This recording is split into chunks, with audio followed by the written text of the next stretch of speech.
Pero antes vamos también con una novedad, nuestro nuevo panelista. Recibimos en este estudio a Raúl Rojas Montalbán, historiador, docente también de nuestra Escuela de Comunicaciones de UNIAC, crítico de cine especializado en la historia del arte.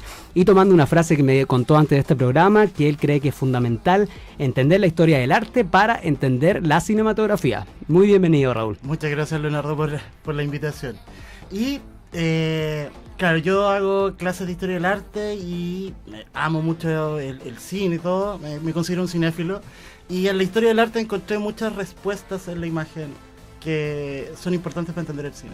Entonces por eso me he ido especializando en esa área y escribí un par de años, como 3 años en El Agente Cine, que de ahí ha salido mucha gente que escribe de una forma muy interesante. ¿Y cómo llegaste naturalmente de ser historiador a interesarte por escribir de cine? ¿Fue difícil ese paso? Sí, no, lo que pasa es que uno empieza a acumular películas, a ver todo lo que no ha visto y llega a un punto que uno no tiene necesidad de decir cosas. Como siempre les digo a los chicos en clase, como traten de buscar la película que los haga hablar, que tenga la necesidad de decir algo. Entonces también es una búsqueda y una necesidad de poder expresar todo el conocimiento que uno va acumulando. Entonces el escribir es un acto súper importante, como fijar las ideas y también darle como una reinterpretación a la película. Explicar la película. Para mí la crítica tiene que ver con explicar la forma en que está construida la película y lo que intenta un poco comunicar. Sí, para mí es muy valorable porque, bueno, yo también soy audiovisual de la escuela aquí de UNIAC, pero el ramo de crítica de cine siempre se me hizo muy complejo porque yo no sabía separar mi subjetividad cuando analizaba algo. Entonces, ¿me puedes explicar esto? ¿Cómo llegar a hacer una buena o correcta crítica de cine? Yo creo que uno primero tiene que conocerse a sí mismo, así como cuál es tu gusto particular. Y ese gusto, reconocerlo, quizás me gustan las comedias románticas, ese es mi gusto, pero también ese gusto tiene un límite. O sea, como yo creo que lo más difícil es tratar de separar el gusto de la objetividad. Cuando yo hablo de una película en clase, trato de que la película hable, no yo. Si me preguntan por mi gusto, perfecto, sí, tengo mi gusto, tengo mis directores favoritos, actrices que me encantan, pero al momento de una crítica, ese gusto tiene que quedar como un poco aparte. O sea, ya está ahí implícito, pero lo que tiene que hablar para mí es la película, no el yo. O sea, yo creo que eso es algo que es un poco... Y también tiene que ver, también es válido también exponer ese gusto, desarrollarlo, y sobre todo hoy que hay muchas plataformas como para expresar eso, no hay ningún problema. Pero muchas veces necesitamos que la película hable, y no necesariamente el crítico, el yo o el gusto particular del crítico. ¿Y qué te pasa hoy en día con los críticos de cine que conoces, que escuchas, o que a veces están en festivales de cine? ¿Cómo crees que es la predisposición que tienen ellos a enfrentarse a comentar alguna cosa que ven? Yo creo que yo creo que tiene mucho que ver dónde escribes, cuál es el medio. No es lo mismo hablar en TikTok, no es lo mismo hablar en Instagram, son todos lenguajes totalmente distintos. Entonces, muchas veces hay ciertos críticos que tienen su espacio, su ventana, y hablan simplemente de su gusto. Entonces, hay otros medios, y sobre todo el escrito, creo yo, que intenta como plasmar mayor objetividad en lo que se está hablando, porque la gracia del crítico no es hablar del yo, de mi gusto, sino que posicionar la película dentro de un contexto histórico, no sé, el último siglo XXI, las mejores películas de los 90. Entonces lo que está operando ahí es cómo esa película encaja dentro de un contexto mucho más amplio. Por eso la película no habla sola, sino que establece diálogos con otras películas. Entonces cuando tú impones tu yo, tu gusto y lo que has visto es limitado. Entonces es difícil, así como tiene que ser de los críticos ya que han visto todo, no sé, un Ascalio Cavallo, que lo ha visto todo, como para uno decir, sí, el gusto ya está ahí súper desarrollado y ha visto, otras generaciones de críticos como que tienen 60 años, han visto películas que uno jamás ha visto. Entonces ahí opera otro tipo de conocimiento. Y si vamos a esto de para los gustos, los colores, recién salió una lista de las 100 películas más influyentes del siglo XXI según el New York Times. ¿Cómo se llegó a esa lista? ¿Cuáles fueron los criterios? ¿Quién toma esas decisiones? Fue muy interesante que saliera porque, claro, se cumplen 25 años, tenemos los primeros 25 años del siglo XXI, y siempre cada cierto tiempo hay listas, no sé, las mejores películas de los 2000. Siempre hay listas, las listas son como para ordenar todo ese cuerpo. Y sale una lista, del New York Times sale como en julio, donde había que votar 10 películas, las más importantes del siglo XXI, donde invitaron a actores, directores, Guillermo del Toro, por ahí John Turturro, un sinfín no eran críticos, sino que eran gente que trabaja en la industria. Entonces sale esta lista de las 100 mejores películas, ¿cierto?, del siglo XXI. Y es muy interesante como visualizarlas, ver cómo se ha ido desarrollando el cine en los últimos 25 años, cuáles son los temas. Entonces las listas te sirven como para ordenar las cosas. ¿Cuál es el tema importante? Y eso también tienen que entenderlo los alumnos, así como que es investigar un estado actual del tema en que están trabajando. Entonces por eso es importante la lista. ¿Y tú querías puntualizar con el top 10? Con el top 10, creo el top 10, porque el top 10 dio la ganadora, como la número 1 fue Parasite, ¿cierto? De Bong Joon-ho. Es buenísima, pero impresionante igual que sea la 1, ¿no? Es buenísima, y yo creo que también hay que entender un poco cómo una película asiática se logra posicionar y ser reconocida en la industria americana. Y algo que viene, no sé, de Wong Kar-wai en los 90. Entonces cuando una película como esta llega a esta importancia, gana el Oscar y llega al número 1, hay que entender que también es producto de otras películas. Por ejemplo, yo cuando siempre hablo de Parasite, siempre me acuerdo de una película chilena que se llama El primero de la familia, que es de Carlos Leiva. Carlos Leiva, que es de 2016, está en Onda Media. Carlos Leiva, docente de UNIAC también. Justo ahí... Un poquito más hacia acá. Justo nos topamos con esa película porque, claro, en Parasite tú hablas de una división social. O sea, qué mejor película como El primero de la familia que hable de esa estratificación social en una casa. Entonces, claro, uno habla de una película, pero también establece diálogos con otra. Entonces no se desarrolla sola, sino que establece diálogo. La 2, Mulholland Drive de David Lynch, importantísimo. Yo creo que Mulholland Drive junto con Carretera Perdida son las como más impresionantes. De David Lynch, sí. Petróleo Sangriento de Paul Thomas Anderson, 3. Allí es interesantísimo. Petróleo Sangriento como un gran relato americano. Pero lo entretenido que está Petróleo Sangriento y salió ayer una lista de supuestos clásicos que son un desastre. Las más sobrevaloradas de un crítico irlandés, Ed Power. Y él pone entre las más sobrevaloradas a Petróleo Sangriento. Entonces, ahí un poco cómo va variando un poco el criterio. Cuando un criterio de un grupo, cuando es un criterio de un solo crítico. Entonces ahí opera totalmente el gusto personal del crítico. Y uno le cree poco por su trayectoria o por lo que te ha mostrado en el tiempo.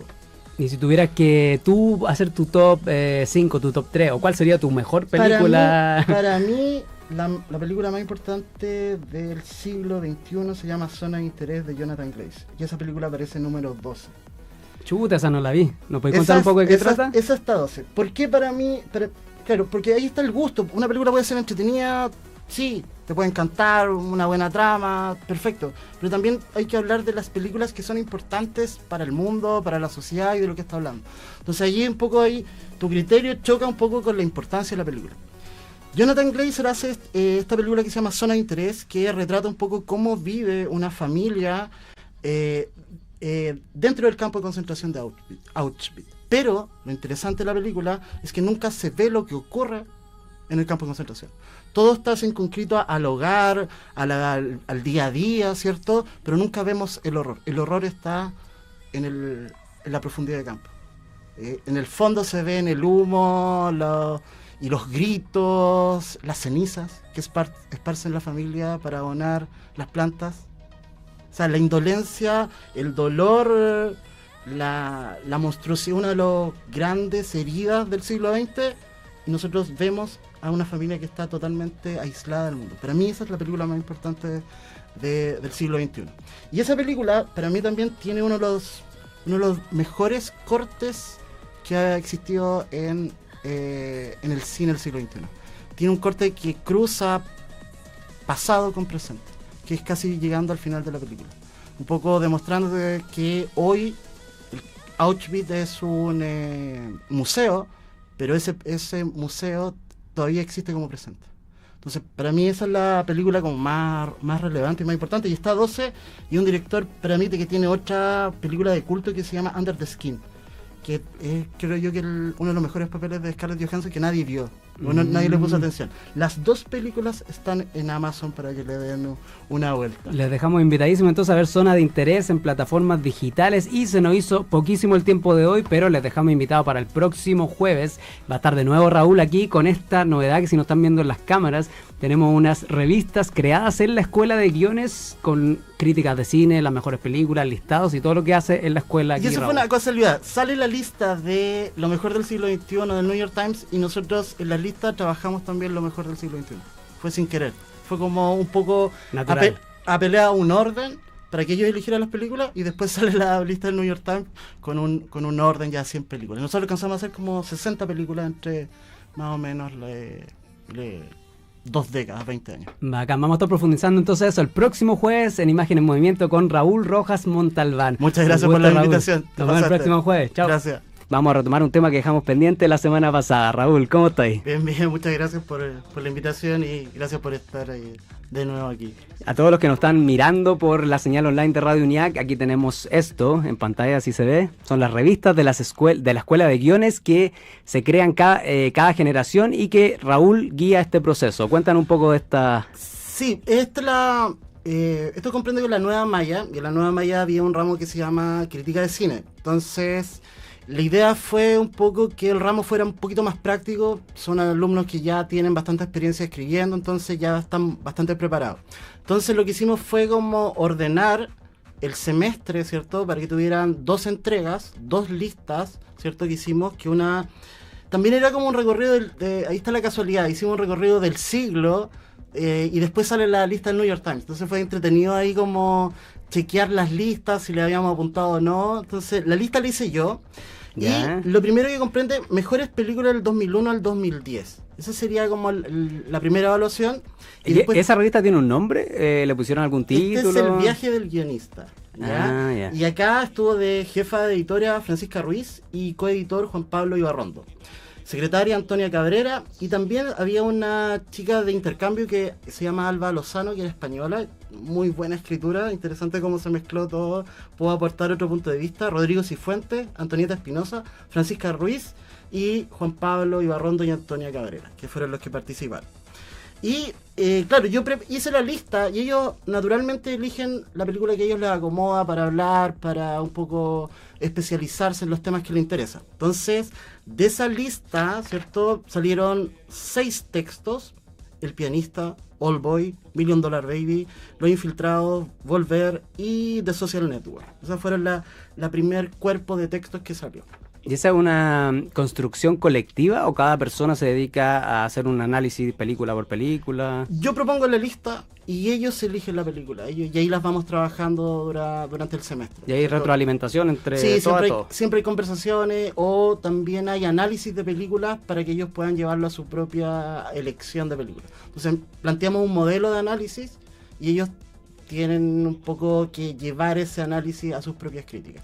Entonces ahí igual la crítica es muy personal, tiene un poco que ver con el estilo que escriben. Entonces es interesante toparse con un alumno en primer año y después topárselo de nuevo en cuarto y ver toda su evolución, y que ya prácticamente son guionistas profesionales ya. Y cuéntame las que queréis puntualizar de toda esa gran... Hay alguien que me llama la atención, que es particularmente Antonieta Espinosa, y a ella le tocó algo un poquito complejo, que eligió El pianista, la primera lista, después elige Cold War y termina con No Other Land. No Other Land, tu mejor película de la historia del siglo XXI. Sí. Y entonces hizo películas de guerra. Entonces igual fue como también un desgaste emocional enfrentarse a todas esas imágenes que tienen que ver con la memoria, con la guerra, con la reconstrucción, ¿cierto?, de un pasado, que es un poco el día que nos convoca. Mira, tengo un pedacito del texto del pianista, y un poco también tiene que ver un poco con lo que hablamos la semana pasada. Para mí, quien escribe, quien hace un texto crítico, tiene que hablar de la película, cuando escribes tienes que evocar la película. Y esos son como los textos bien logrados. Voy a leer un pedacito que dice Antonieta sobre el pianista. Dice: El pianista es una historia atravesada por el odio, un odio que desencadena horrores inimaginables, pero incluso en medio de ese infierno existen personas que eligen no dejarte solo. Hubo quienes escogieron la compasión por sobre el miedo. En un mundo donde la crueldad se volvió costumbre, su elección fue un acto de resistencia contra la deshumanización. Elegir la bondad es lo que nos distingue de las bestias, es lo único que nos mantiene verdaderamente humanos. Simplemente un extracto de lo que ella escribió sobre el pianista. Es un poco el consuelo también de la cinematografía, las artes, cómo nos ayudan a... Que la memoria de alguna forma está siendo interpelada. Que la memoria no es algo pasado, sino que se proyecta al presente. Por eso es interesante hacer ese recorrido, rescatar películas y que se vuelvan a hablar de ellas. Eso es súper importante, no solamente presente, no es solamente estreno, sino que también hay una revisión del pasado. Algo que me comentó un estudiante tuyo que tuviste, no sé en qué año, pero me lo encontré en los pasillos, que se llama José.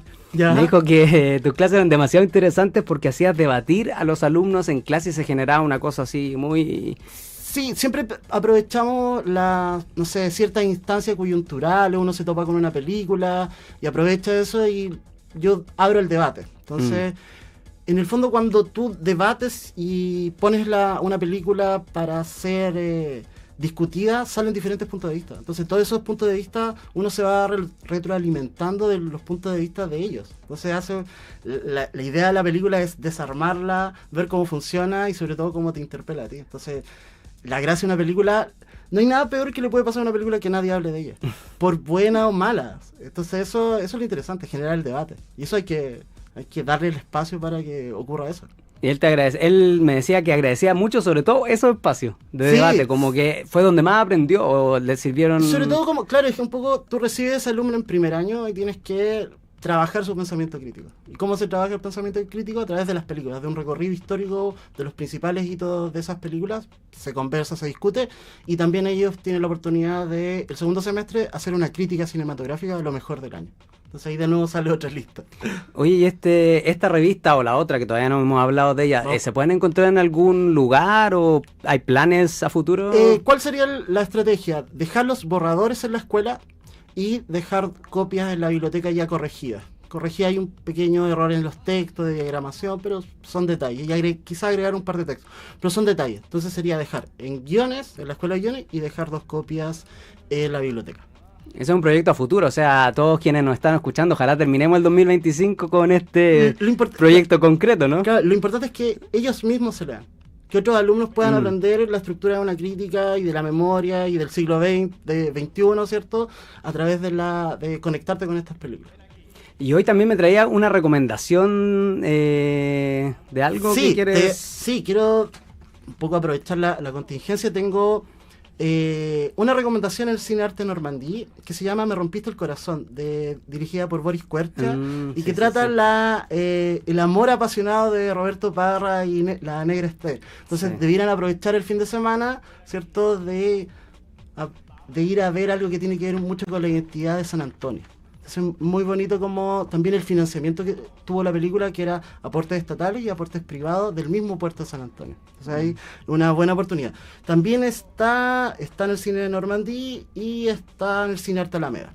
Una recomendación de Movie, también otra película chilena, de Tarde para morir joven, de Dominga Sotomayor. Que es importante un poco aprovechar y ver nuestro cine y aprovechar el tiempo que vamos a tener de vacaciones. Han habido varios decesos esta última semana, ¿verdad? Lamentablemente. Sí, fue creo un 18 acontecido, porque el 16 de septiembre murió Robert Redford. Y es un grande, una leyenda, director, fundador de Sundance, de cine independiente, y un poco recordarlo como unas 3 películas que son bien importantes. Una es El caballero que susurraba caballos, que es una película del 98, la dirige, y una de las primeras actuaciones, apariciones de Scarlett Johansson. Muy niña, muy jovencita, ya se veía ya un poco el futuro. Ese es un dato cinéfilo, yo no tenía idea, nunca lo había escuchado. Scarlett Johansson ahora tenía unos 13 años, 14 años, y ya trabajaba, ya se codeaba con un grande. Actúa y dirige esa película Robert Redford. No solo Match Point. No, eso ya es cuando ya se transforma en un sex symbol ya prácticamente, pero ya niña se veía ya con a dónde iba a transitar. Otra importante de Redford y es Butch Cassidy and Sundance Kid con Paul Newman, un clásico del western del 69. Y otra película que para mí es la última película que dirige que protagoniza, que se llama The Old Man and the Gun, que es un ladrón de banco ya adulto, ya medio jubilado, que nadie cree que roba bancos y lo hace de forma genial. Eso como para recordar un poco a Robert Redford. Y también hay otra persona que falleció, Claudia Cardinale. El 23 de septiembre murió Claudia Cardinale, uno de los íconos del cine europeo, actriz italiana, y que dos recomendaciones. Una, El gato pardo, con Alain Delon, del 63, y 8 y medio del 63, también dos grandes películas ese año. La Pantera Rosa, ¿no? Sí, también. también y fue como, es un ícono de una generación de, no sé, de tus padres o tus abuelos, fue como un gran ícono. Y un dato también muy bonito, que ella fallece en Francia, y el momento del funeral le ponen la música de Ennio Morricone de Érase una vez en el oeste, una de sus películas que participa. Un gran homenaje. Sí. Y más local aquí en Chile, ¿no? Alguien que nos dejó. No, hay que reconocer a alguien, que Jaime Badel, que ganó el Premio Nacional de Arte de la Representación y Audiovisual. Porque siempre me acuerdo de Jaime Badel, porque participa también en una de las películas más importantes de la historia del cine chileno, que es Tres Tristes Tigres, de Raúl Ruiz. Entonces, importante un poco recordar, homenajear y reconocer en vida, sobre todo.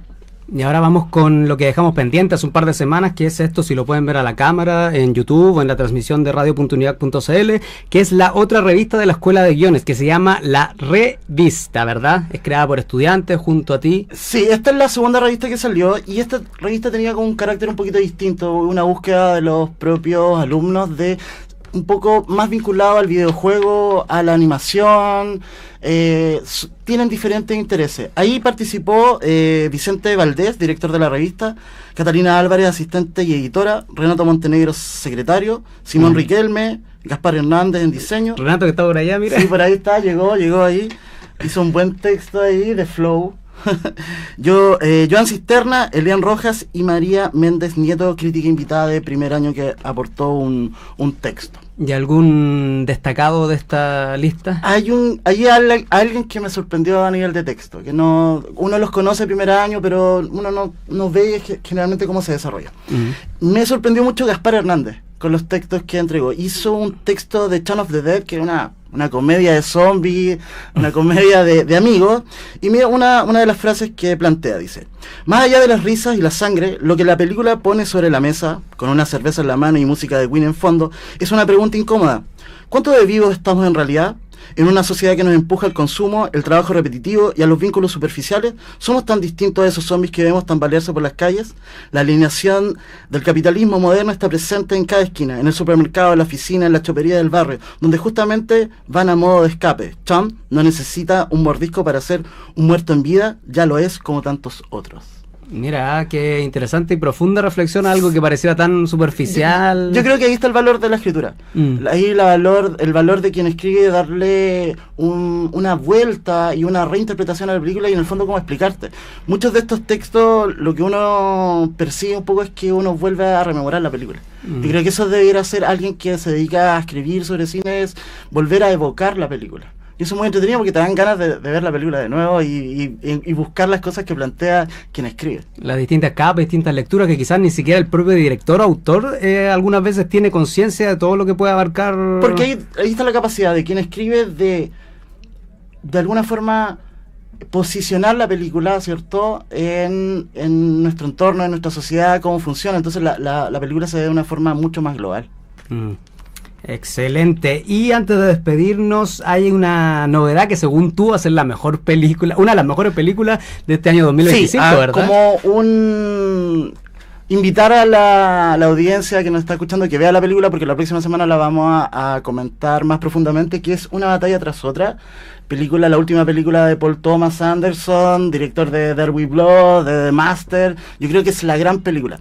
No sé si te fijaste que en YouTube hay unos anuncios del gobierno de Trump sobre los inmigrantes. Sí. Ya, ahí, eso es no vengan a Estados Unidos, nos vamos a echar. La película se sitúa en eso, en cómo el gobierno de Trump está de alguna forma indicando, ¿cierto?, a los inmigrantes, sobre todo mexicanos, de como el otro que hay que perseguir, que hay que erradicar, ¿cierto? Y la película termina siendo una gran película de acción, y el que yo destaco ahí, que sin duda huele a Oscar, es Sean Penn. Sean Penn es un militar obsesionado por estos terroristas, ¿cierto?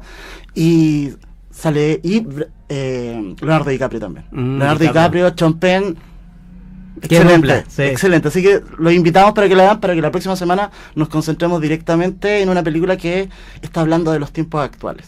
Una batalla tras otra. Batalla tras otra. En los mejores cines del país. Y también recientemente fueron los premios Emmy. ¿Querías contarnos algo? Sí, rápido, así como rápido, y también para una recomendación. La gran ganadora fue The Studio, la comedia de Seth Rogen. Debe ser la comedia que más premios ha ganado. Pero yo destaco a otra serie que está ahí, que se llama The Pitt. The Pitt es la mejor serie dramática. Yo creo que debe ser la mejor serie del año, enfocada en médicos, pero en médicos post pandemia. Entonces de nuevo tenemos una batalla tras otra, que habla un poco del contexto de los inmigrantes en este momento, y lo otro es The Pitt, que habla un poco cómo quedó la situación sanitaria post pandemia en Estados Unidos. O sea, bien alejada de Grey's Anatomy. Eso destaca un poco la serie. Son 16 capítulos y es un turno completo, hora por hora. Entonces hay 3 capítulos. Totalmente asfixiante el ritmo que tiene, y sobre todo retoma el espíritu de otra gran serie de médicos, que es ER. El mismo protagonista de ER, Noah Wyle, que también gana la mejor actuación en el Emmy.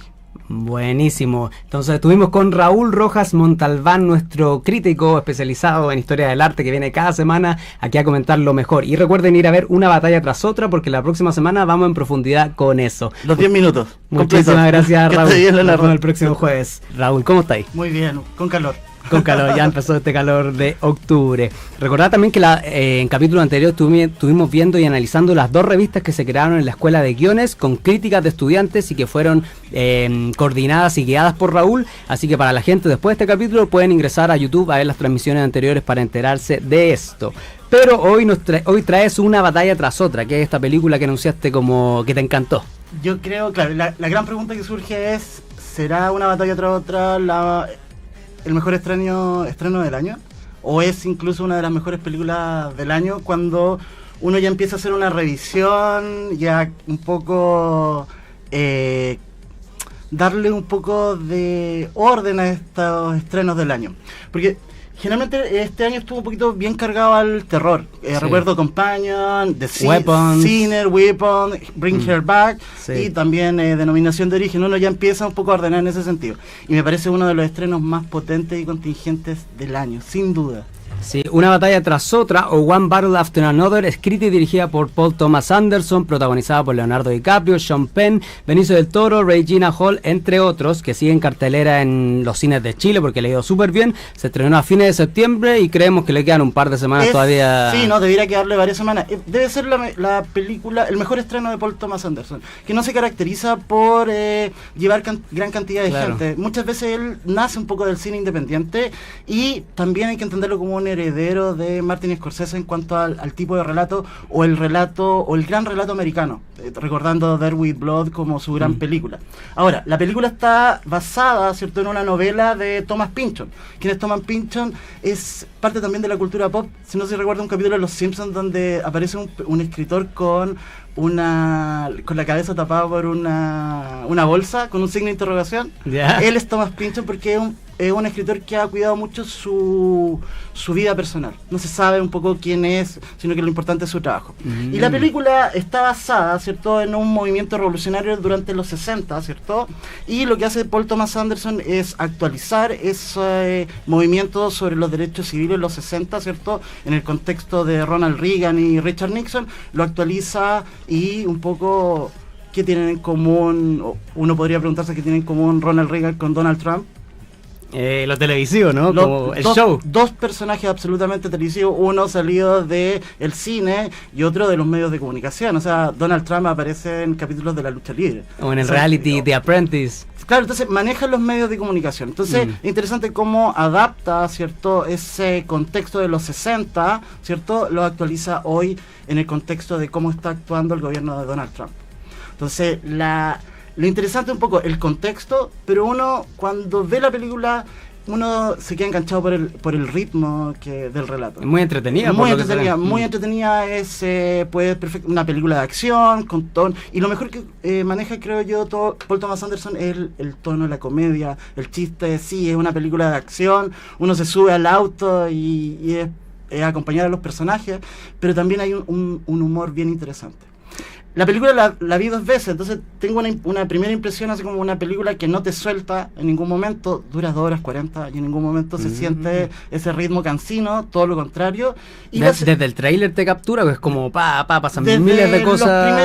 Desde el primer plano ya es acción. Y el contexto es sumamente importante, porque en esa segunda vista me fijé un poco más cómo trabaja, quizás adaptando la realidad al contexto de Donald Trump, que está atacando medios de comunicación, universidades, planteles de universidades, a intervenir, sacar profesores, ¿cierto? O cómo está actuando el ICE, que es la policía, ahí está el paralelo. Migrantes. Cómo actualiza, ¿cierto? Cómo está actuando el ICE y cómo actúa la policía militar en la película. Y ahí está la genial actuación de Sean Penn. Yo creo que Sean Penn es el que supera a todos los personajes siendo un militar ultra fascista, ¿cierto? Pero que tiene una gran contradicción, que es una contradicción racial. La contradicción racial es un poco lo que motiva a los personajes. Entonces, muchas veces los relatos de Thomas Pynchon se ramifican, son laberínticos. Por eso quizás la gente un poquito se alejó de Inherent Vice y como no enganchó tanto por ese mismo relato. Pero el relato es absolutamente lineal y uno en ningún momento se cansa un poco de seguir a estos personajes. Y el tema del fascismo es algo que está bien controversial en redes sociales porque mucha gente quiere tergiversar el término. ¿Qué significa fascismo? ¿Qué se entiende hoy por fascismo? Fascismo debiera, a ver cómo uno lo podría entender como una ideología, ¿cierto? Una ideología totalitaria que pretende controlar todos tus niveles de vida, controlar los medios de comunicación, ¿cierto? Donde estudias, ¿cierto? Un control de la población. Pero lo interesante es que esto para mí son como neofascismos. Porque estos neofascismos apelan a una supremacía racial, pero hay que entender quién es el otro hoy. ¿Quién es el otro? ¿A quién persigue el ICE? A los inmigrantes, ¿cierto? Pero hay que entender el fenómeno inmigrante como algo absolutamente natural de las poblaciones. O sea, es algo natural y lo que se quiere un poco detener mediante técnicas o tácticas fascistas, ¿cierto? Es esa natural flujo inmigrante. ¿Y podría puntualizar en algo como de tratamiento audiovisual de esta película? ¿Qué fue lo que más te llamó la atención? O sea, guión, fotografía, montaje, sonido. La idea de que graba en 35 milímetros y la idea de él era, ¿cierto?, aprovechar el formato y sobre todo también teniendo en cuenta el IMAX, ¿cierto?, de un poco de ser una experiencia inmersiva. No solamente una experiencia inmersiva con el lugar, que no se dice qué ciudad es, puede ser California, Texas, ¿cierto? Pero son las ciudades fronterizas, ¿cierto? Ese es el trasfondo, el desierto, ¿cierto?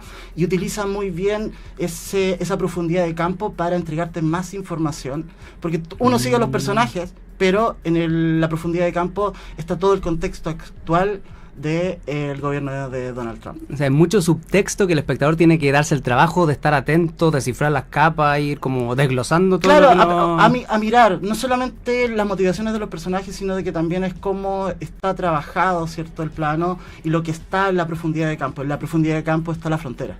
La frontera mexicana, ¿cierto?, que es absolutamente natural. Ahí es donde yo recuerdo una película bien interesante que es Sicario, de Denis Villeneuve, que también trabaja esta idea de cómo pasa la fuerza policial a hacer operaciones en México, pero operaciones contra la droga.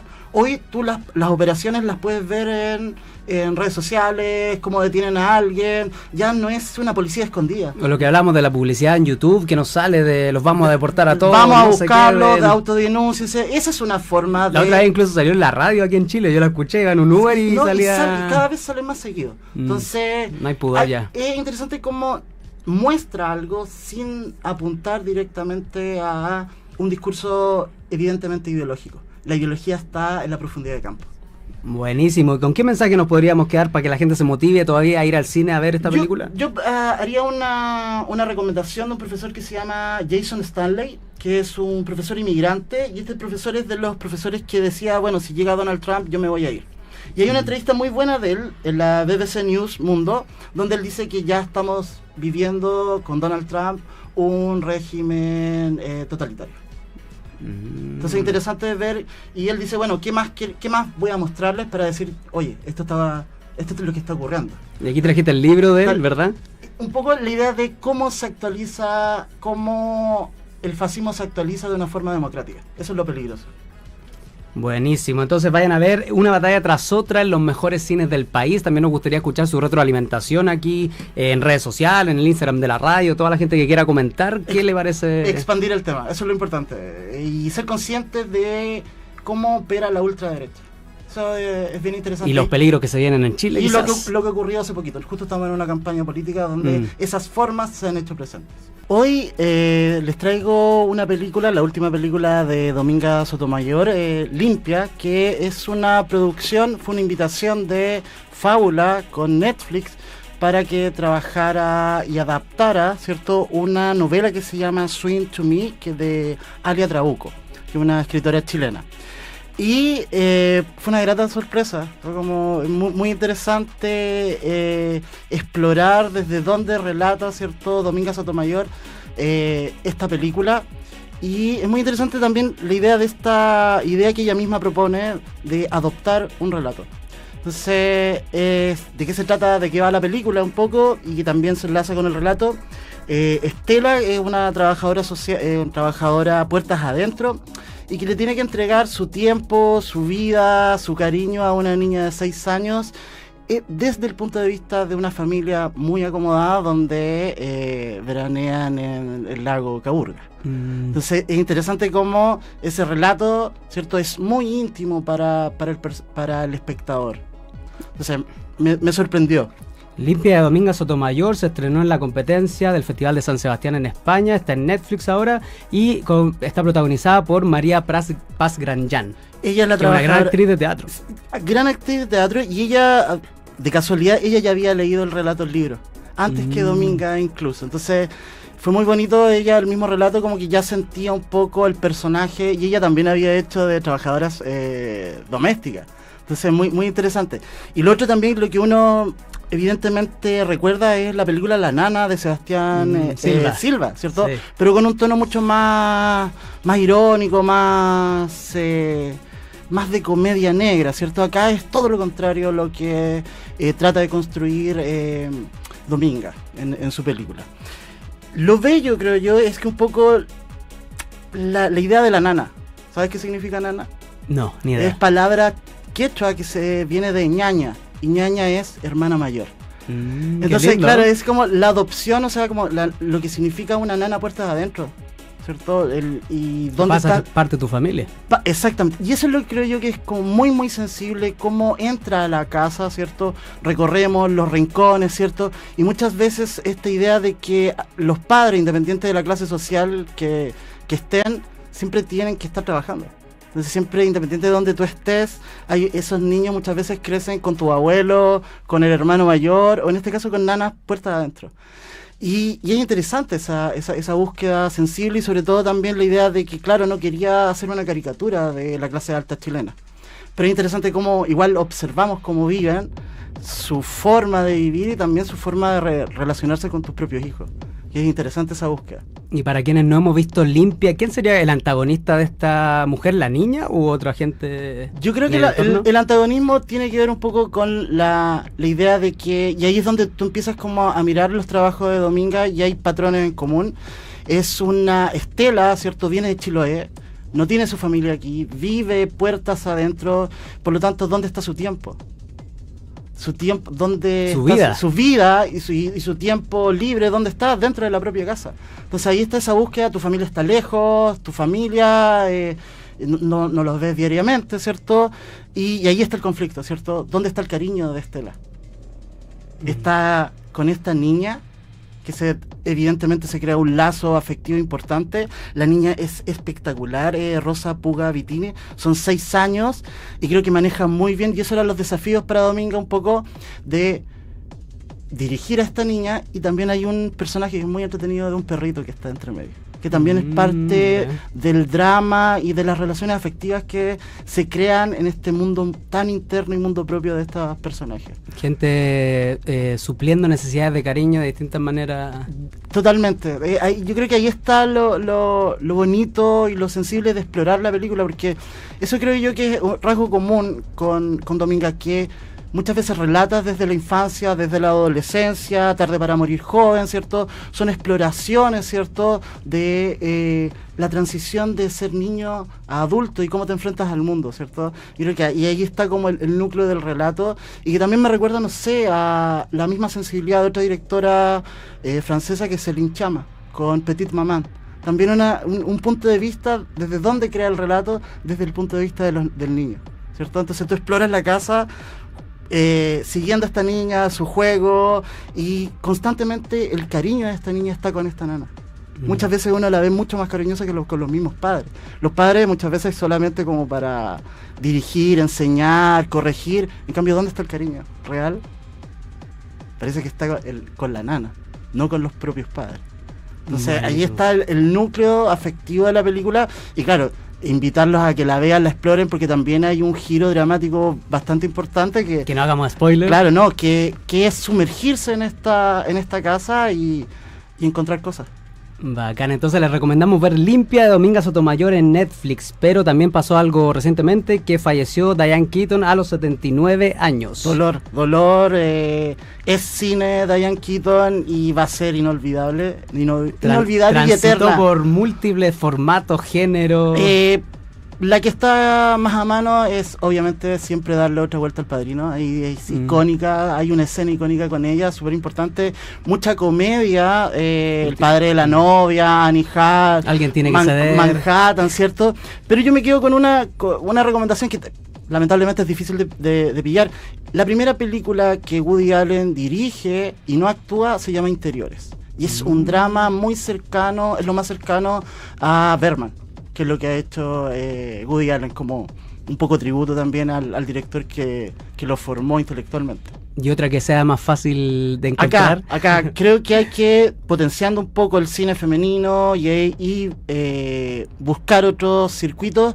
Les recomiendo, durante octubre va a estar la película Sariri, de Laura Donoso, que lamentablemente salió un poco de los circuitos más conocidos, más comerciales, ¿cierto? Pero todavía va a estar durante todo octubre en Matucana, así que los invitamos, por favor, que se den una vuelta, le den el tiempo y exploren nuevas voces, sobre todo nuevas voces femeninas. Bacán, quizás vamos a tener un comentario de esto, pero para la gente que nos está escuchando pueden revisar el capítulo de Comunicarte con la Antonella Esteves, donde entrevistó ahí a la realizadora de Sariri. Importante. Y la última, The Smashing Machine, de Ben Safdie. Esa creo que es protagonizada por La Roca, así que hay que darle una vuelta y va a hacer harto ruido la película, y es muy interesante si por fin La Roca hace un papel de verdad.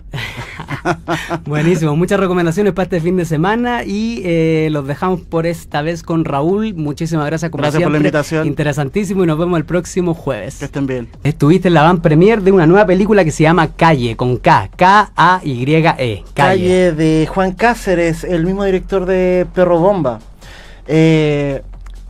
Muy interesante el foco que tiene, infancia, pero una infancia enfocada, ¿cierto?, en lo popular, en Tomás, San Antonio, y de nuevo se provoca esta idea de que hay cierto cine chileno que está explorando nuevas locaciones, nuevos lugares, y eso me parece como que abre un abanico distinto en cuanto a la representación de la realidad y sobre todo del estado actual de la sociedad chilena.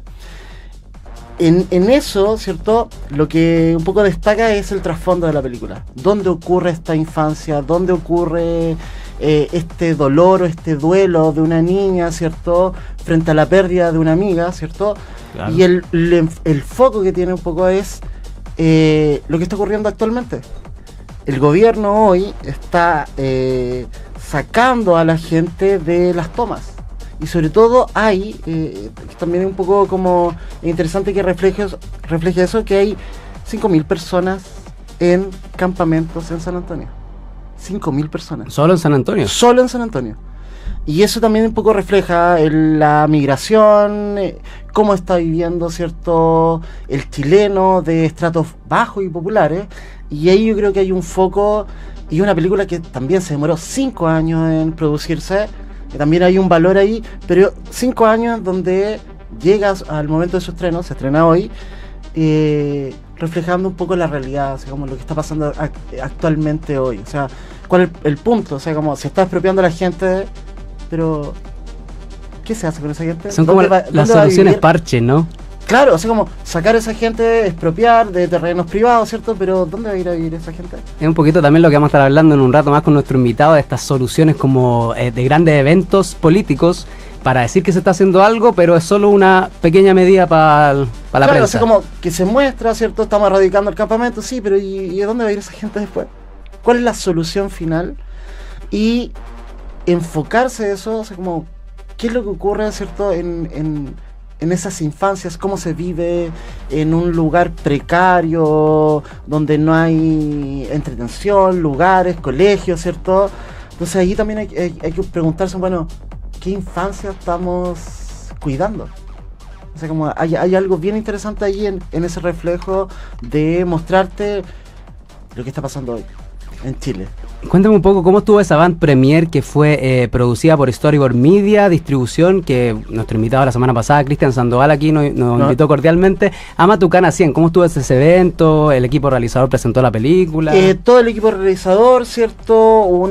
Yo creo que hay que valorar un poco el esfuerzo de una película chilena que se demora mucho tiempo en producirse, con fondos audiovisuales, un poco lo que hablamos con nuestro amigo la semana pasada. Fondo audiovisual, pero quizás también muchos recursos propios, porque para mantener un proyecto 5 años, yo creo que más... Claro, ahí está el fondo audiovisual, pero también un poco la gracia del director y el equipo de trabajo de tomar a esa gente, actores que no son profesionales, infancias, y ponerlas un poco a disposición de este relato. Entonces ahí está un poco el gran valor de la película. O sea, como no son actores profesionales, son niños, y el trabajo me parece muy interesante de cómo se lleva a interpretar un poco la infancia hoy. Y también es interesante también un poco el trasfondo y la mezcla de lo popular, la infancia, el campamento, pero también la música popular, el reggaetón, ¿cierto? Está ahí como un trasfondo bien importante para la película. Es un registro de ficción, pero tú me comentabas y también que mezcla quizá estilo documental, como que está por ahí en un híbrido. No sé, sí, yo creo que hay un juego bien interesante un poco de cómo construyes esa realidad. Es un relato que construye una realidad que está muy presente, ¿cierto? Y claro, sí, hay algo híbrido un poco de esto. Tiene algo un poco de la idea de denominación de origen. De tomar esos actores, populares que viven ahí y traspasarla a la realidad, ¿cierto? Entonces ahí hay un gran valor de cómo transformas ese relato y que no pierde identidad, ¿no? Es parte de ese lugar, de ese estrato, San Antonio, campamentos populares, ¿cierto? Y cómo te muestra. Pero no está necesariamente, el conflicto no está necesariamente enfocado en esta idea en los campamentos, sino que hay un dolor, hay una pérdida, ¿cierto?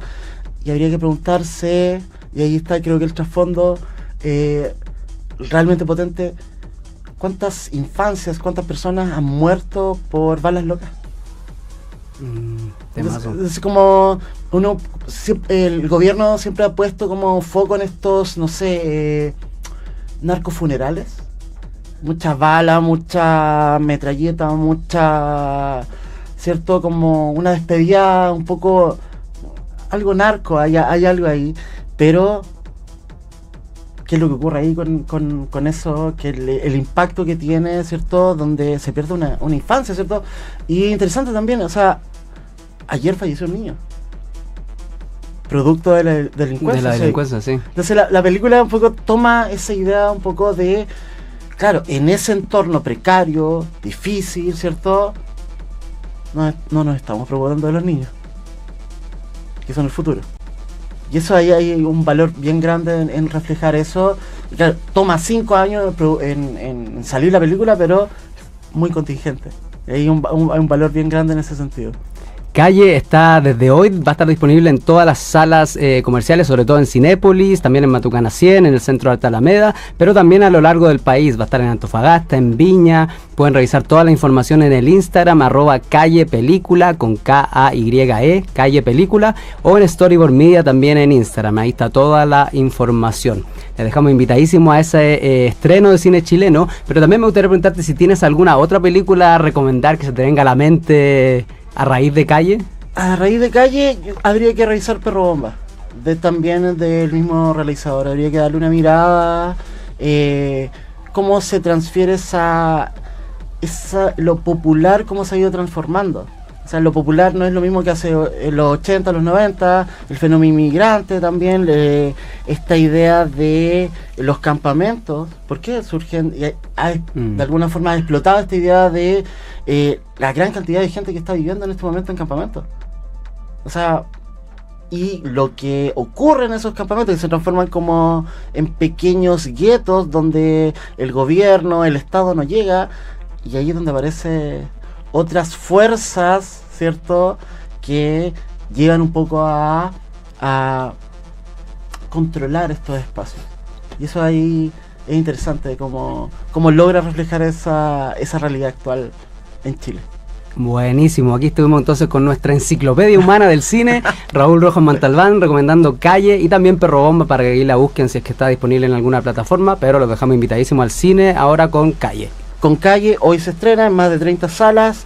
Sairiri también todavía corre en salas. Y la próxima semana es Machine con La Roca. Así que vamos a ir variando también en nuestras películas que vamos a traer. Buenísimo, muchas gracias Raúl y nos vemos el próximo jueves. Muchas gracias. Y recibimos ahora en el estudio de Imagen en Movimiento a nuestro crítico de cine, panelista Raúl Rojas Montalbán, que viene con muchas recomendaciones en este ajetreado mes de octubre, ¿verdad? Así es, venimos bastante cargados con las recomendaciones hoy.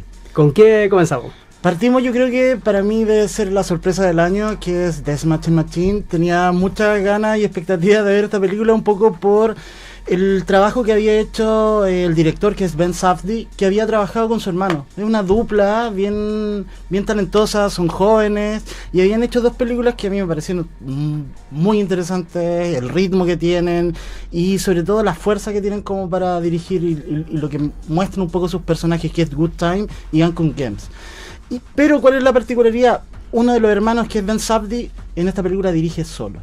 Entonces, un poco diferenciar, bueno, de dónde venía el talento, era la dupla, era uno en particular, y es interesante explorar ese sentido.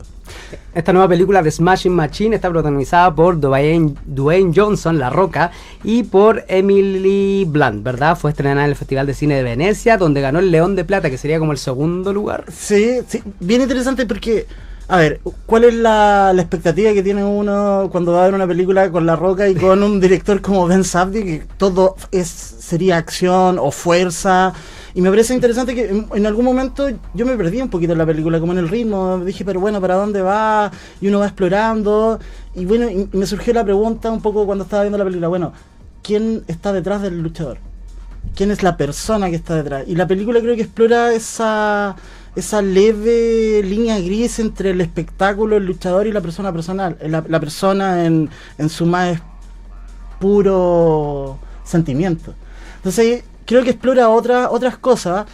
Ojo, la película tiene todo lo que está en torno a un luchador, excesos, peleas sangrientas, y una relación bien interesante, una relación bien complicada con la pareja que tiene en la película. Es como un poco la humanización cuando Darren Aronofsky hizo The Wrestler, ¿o no? Yo también tenía esa sensación de que, bueno, pero si Ben Safdie es un poco exceso y fuerza, bueno, quizás la lleve por ahí, y no va por ahí. Entonces ahí un poco con expectativas también de dejar que el relato avance y un poco explorar a la persona, descubrir quién es el luchador, y sobre todo que tampoco es una historia de un héroe, sino todo lo contrario, es como la decadencia de un héroe y cómo llega a esa última lucha que tiene. Y ahí también La Roca tuvo un cambio físico, según lo que vi, ¿no? Como también para adentrarse en este papel. Yo creo que, a ver, un poco está la expectativa, bueno, La Roca se va a entregar a un director y va a dejar de ser el héroe de acción que estamos acostumbrados. De la WWE. Claro, pero lo interesante es que también está de productor. Y en la película no es el estreno más débil que ha tenido La Roca. Solo $6 millones. Pero a nivel actoral, yo creo que está haciendo un guiño a otra cosa. Está mirando al Oscar en esa transformación. Y lo que me parece un poco también es un poco, bueno, en un mundo hiper masculino, como es la lucha, ¿cierto? Violencia, ¿hay cuotas de amor? ¿Puede existir el amor en un ambiente tan violento como es los inicios de la UFC también? Juan Cristóbal Guarero dice, la UFC no es deporte. ¿Por qué? Porque te rematan en el suelo. Entonces, también muestra un poco, grafica esa época, ese momento de los años entre los 90 y los 2000. ¿Y qué tal el papel de Emily Blunt, como la entonces esposa del protagonista? Sí o no, a veces hay una... Emily Blunt del diablo se viste a la moda, ¿verdad? Sí, y hay una lucha ahí bien interesante porque parece ser que la lucha no es solamente en el cuadrilátero, no es solamente en el octágono de la UFC, sino que parece también es personal. Hay una lucha constante contra la adicción, contra ser el mejor, un luchador basado en la vida de Mark Kerr que nunca había perdido. Hasta un momento clave en su carrera, y ahí cae como en las adicciones, sobre todo adicciones por la misma violencia y el dolor que causa las brutales peleas que tienen. Buenísimo, entonces dejamos recomendadísima esta película La Máquina o The Smashing Machine, que está en cines del país. Y vamos con otra cosa que sucedió recientemente. Lamentablemente tuvimos que despedir a Héctor Noguera, emblemático actor de cine, teatro, televisión en Chile, gestor cultural, docente también, formado muchas generaciones, y hablé un poco de la carrera prolífica de este gran intérprete. Yo creo que primero hay que ser consciente que hay una generación que está partiendo. Y que aparte hemos tenido muchos decesos este año. Que hay que un poco ser consciente y aprovechar esas personalidades y ser consciente que no les queda mucho tiempo acá. Y eso creo que nos pone en otro lugar. Y creo que, por ejemplo, el que más me gusta a mí es el inolvidable Ángel Mercader. Porque nosotros como más jóvenes tenemos la sensación de que Héctor Noguera es más actor de teleseries, siendo que tiene una carrera de teatro y aparece en el Chacal de Nahuel Toro. O sea, un papel súper importante dentro del relato. Pero yo me quedo con el Ángel Mercader porque es para mí uno de los mejores villanos de las teleseries. Todos lo van a recordar y siempre van a recordar esa pelea que tiene con Ariel Mercader. Por supuesto, así como icónica, y empieza a aparecer por todas partes. La homofobia ahí de la sociedad chilena. Claro, y la maldad un poco desde la propia familia. El control de los hijos, me parecía como... Y sobre todo que un actor que tiene cierto perfil se atreve a ser un villano de esa calaña, me parece muy interesante lo que hizo en ese papel. Totalmente recordable. Y Padeciente, que es una de sus últimas películas, una película que está en Onda Media, que es de trabajo de la UDD. Eso también y que también es un médico que se enfrenta al sistema de salud chileno con muy poca humanidad. Y también el Chacal de Nahuel Toro, podemos recomendarla, que está en la página de la Cineteca Nacional. Ahí pueden verla íntegramente. Yo debo confesar que vi el Chacal de Nahuel Toro por primera vez a inicios de este año. Nunca es tarde. Sobre todo para encontrarse y rebuscar y encontrar, sobre todo algo que tiene que ver mucho con la identidad chilena rural. Sí, me voló la cabeza porque siempre la leía como en las listas de la mejor película en la historia del cine chileno, pero tenía varios prejuicios antes de verla, y cuando la vi me voló la cabeza esto de este cine experimental en una época tan antigua que uno piensa como que ahora recién las jóvenes generaciones se pusieron a experimentar en cine en Chile, pero desde ahí ya la Universidad de Chile estaba con todo este movimiento. Es sumamente importante, sobre todo también 1969. La película un poco en el contexto que está, lo que explora el personaje, un personaje abominable, pero que se termina transformando y dándose cuenta un poco... Y uno igual lo quiere, como que lo comprende, lo humaniza, está ahí como... Frente a un horror, un total horror.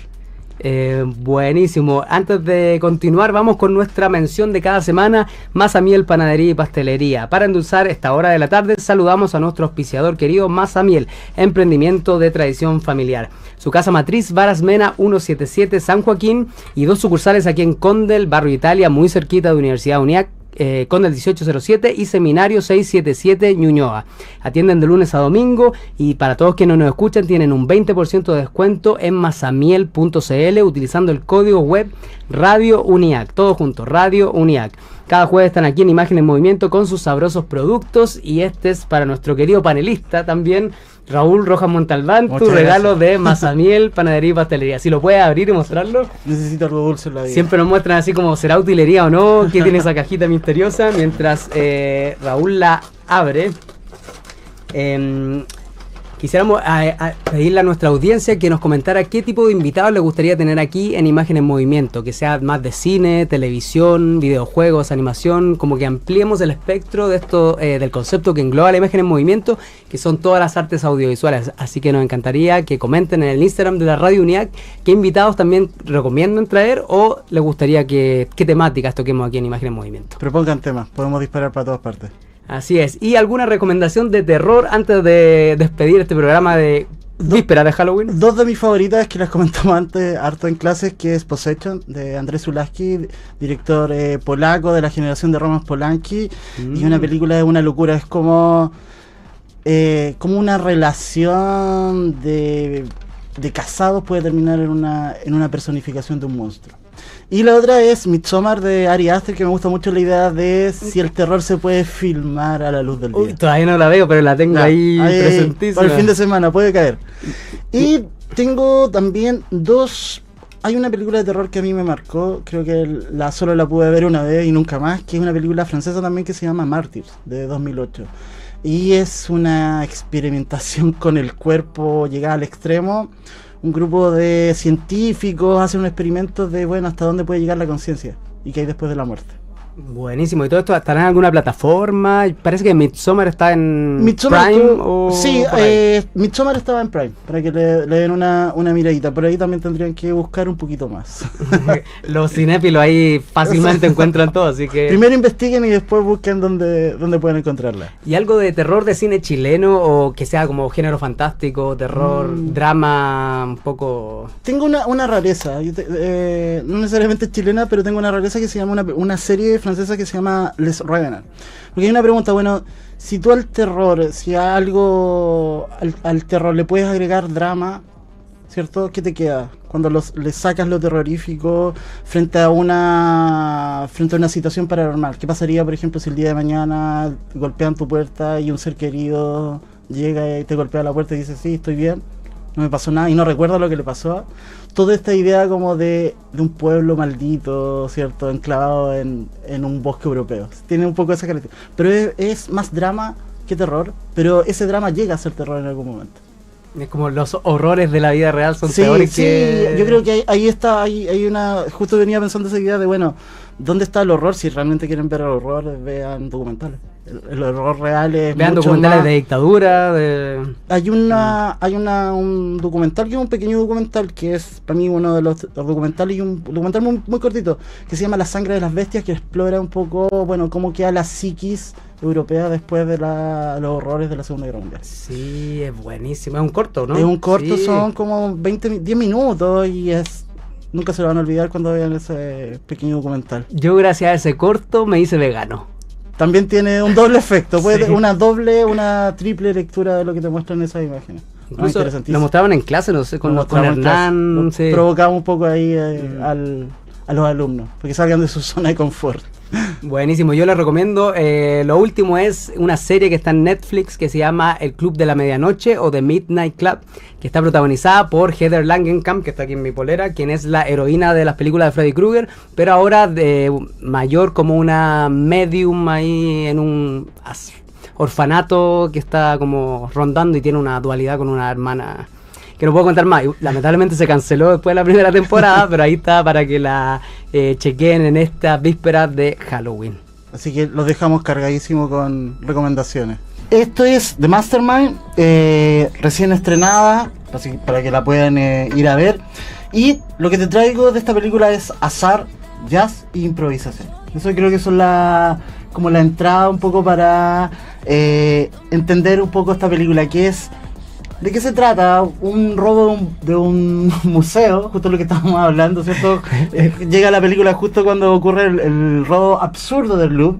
Esto se parece mucho. Es un robo absolutamente absurdo. De dos personas también. El protagonista es George Connor, que es G.B. Mooney, y él arma ahí con dos amigos, arman un robo absurdo de 4 pinturas. Lo interesante de la película es que parece ser esa la motivación, ¿cierto? Pero parece ser también que la película se desvía un poco de esa motivación y parece ser al final un antirrobo y una aventura que un poco va de la mano del azar, ¿cierto? Entonces muchas veces, claro, uno está acostumbrado, ¿cierto?, que los personajes tengan motivación, tengan claro dónde van a ir, ¿cierto? Luchen por un objetivo así desde el primer momento. Exactamente, acá es todo lo contrario. Por eso es que creo yo que hay que descubrirla, seguir al personaje, ¿cierto? Y entregarse un poco al relato. Entonces, juega un poco con una idea bien anticlimática. Pero a mí lo que me llamó la atención un poco sigue siendo el contexto y el mismo personaje. Parece ser que el personaje busca una motivación, pero la motivación parece que no es robar necesariamente estos cuadros, sino que parece ser como aislarse un poco de la sociedad, tener un motivo para aislarse de la familia, de la sociedad, de los convulsos años 70, ¿cierto?, de Nixon, y parece ser esa la motivación del personaje. Sí, The Mastermind o La Mente Maestra, una película policíaca de este año 2025, escrita y dirigida por Kelly Richard y protagonizada por John Magaro, Josh O'Connor y Alana Haim. Distribuida por Movie, se estrenó mundialmente en la competencia del Festival de Cine de Cannes, siendo nominada a la Palma de Oro. Me gustaría saber qué es lo que más rescatas, además de la historia en cuanto, no sé, al tratamiento audiovisual, la cámara, el sonido, el montaje, qué es lo que más atrapante de esta película. Por ejemplo, yo fui a ver la película por el actor, que es Josh O'Connor, que lo había visto en La Quimera y me había quedado muy enganchado por la interpretación, porque parece ser como un actor como que se pierde, muy ensimismado, muy mental, ¿cierto? Pero termina siendo muy expresivo en cuanto a sus sentimientos. Entonces yo fui a ver la película un poco por él, buscando esa interpretación, y claro, y la encontré. Hay algo ahí como personajes perdidos dentro de Estados Unidos, que deambulan, que no saben dónde ir, ¿cierto? Que se pierden en un Estados Unidos interior. En este caso la película ocurre en Massachusetts, ¿cierto? Y sigan al personaje. Yo creo que hay que seguir al personaje y entregarse un poco quizás a observar el entorno, observar ese contexto de época, ¿cierto? Que tiene que ver un poco con la guerra de Vietnam. Entonces la pregunta sería al final, bueno, a pesar de que este personaje intenta aislarse de la familia, no pesca a los hijos, a la esposa, a nadie, y totalmente ensimismado, ¿te puedes aislar totalmente de la sociedad? Y eso es un poco el encauce que lleva. Parece que no. Parece que sí o sí la sociedad, la política te termina alcanzando, aunque tú intentes aislarte de la sociedad. Hemos traído películas súper políticas en este último contexto. Eso yo creo que es un poco cuando uno empieza a rastrear los síntomas de la época. Y esos síntomas, es interesante de que el contexto de Mastermind es el mismo contexto de Una batalla tras otra. Sí. Y donde en el plano no puedes escapar de la realidad, se te cuela el personaje, es como si la policía en algún momento particularmente te pillara y te llevar un poco a la cárcel. Y son contextos de época diferentes, pero que están volviendo todo el rato, ¿verdad? Porque parece ser que hay ciclos. La historia tiende a ser más cíclica que lineal. Y eso es un poco como aprender un poquito eso tienen que aprender un poco los estudiantes de cine, un poco a leer los tiempos. ¿Qué es lo que se viene? ¿Qué olas? ¿De qué estamos hablando? ¿Cierto? Y eso te lleva a que tienes que estar informado, ¿cierto? Y eso es lo interesante, a adecuar los relatos al contexto actual. Eso yo creo que sería como una buena premisa para un alumno que estudia comunicación audiovisual. Bacán, The Mastermind.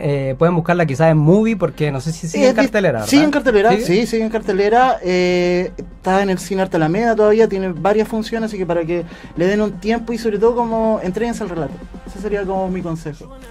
Bien, y a fines de este mes celebraremos el Día del Cine Chileno, ¿verdad? Entonces me gustaría si tienes alguna recomendación de cine chileno. Anoten. Primero, partiría con Los Años Salvajes de Andrés Nazarala, que está en Onda Media. Aprovechen Onda Media, dense una vuelta, exploren, sobre todo los alumnos, hay mucho cortometraje. Todo gratis, todo gratis, tienes que registrarte totalmente.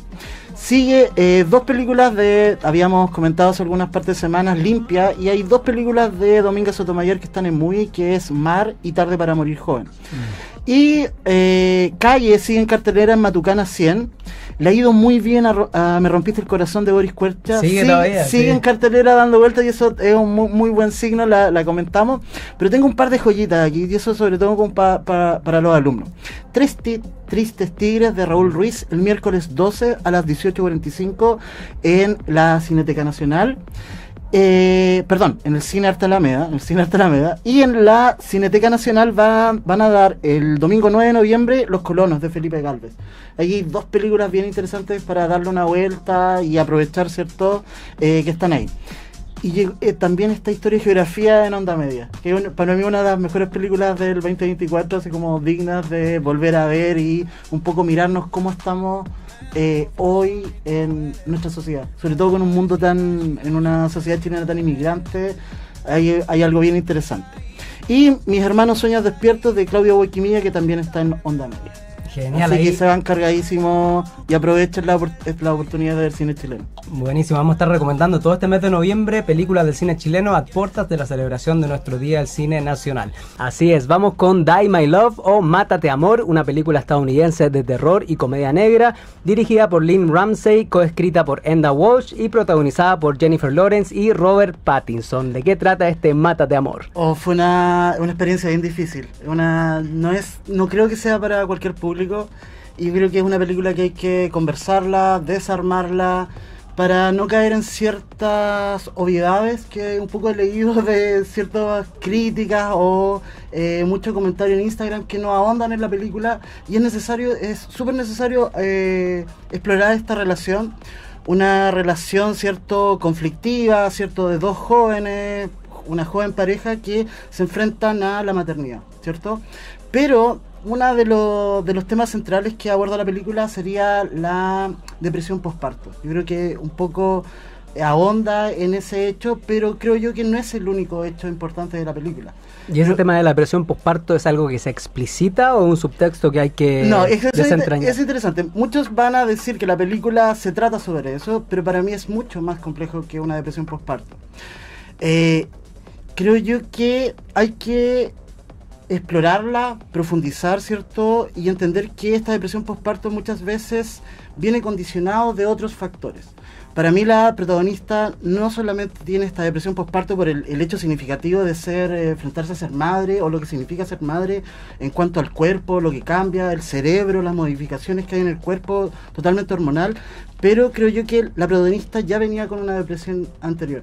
Y si te enfrentas a una depresión postparto, eso se ahonda mucho más. Y la película tiene 40 minutos que son muy difíciles a nivel sensorial, mucho ruido, muy difícil de ver. Muchas veces me recordó a Lucrecia Martel, con el hecho de cómo utiliza los sonidos, las moscas, los ladridos de perro, un poco que te muestran un poco cómo es el ambiente totalmente desestabilizado que tiene esta pareja, y que se profundiza más con el hecho de el hogar.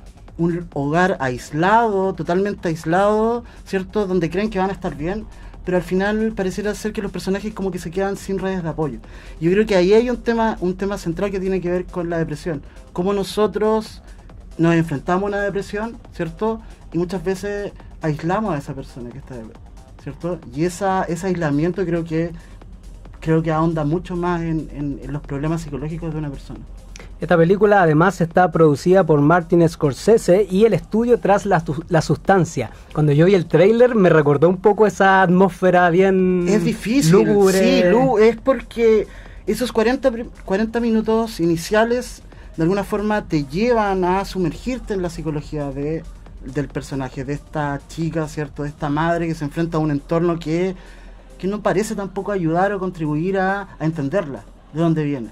Entonces yo creo que es una película sin duda que hay que profundizar en sus temas y no quedarnos como en lo que dice. O sea, yo creo que en cuanto a guión, si el guión te dice, sí, es una depresión postparto, es un volador de luces. O sea, ninguna película sería tan obvia como para que se trate solamente de eso. Ninguna buena película es tan obvio lo que se ve, hay que descubrir como cada capa que hay detrás. Por supuesto, y ahí las capas donde uno se sumerge en la psicología, uno puede ir encontrando más relaciones, ¿cierto? Lucrecia Martel me recordó muchas veces lo sensorial, un poco cómo maneja el sonido a Jonathan Glazer con Under the Skin.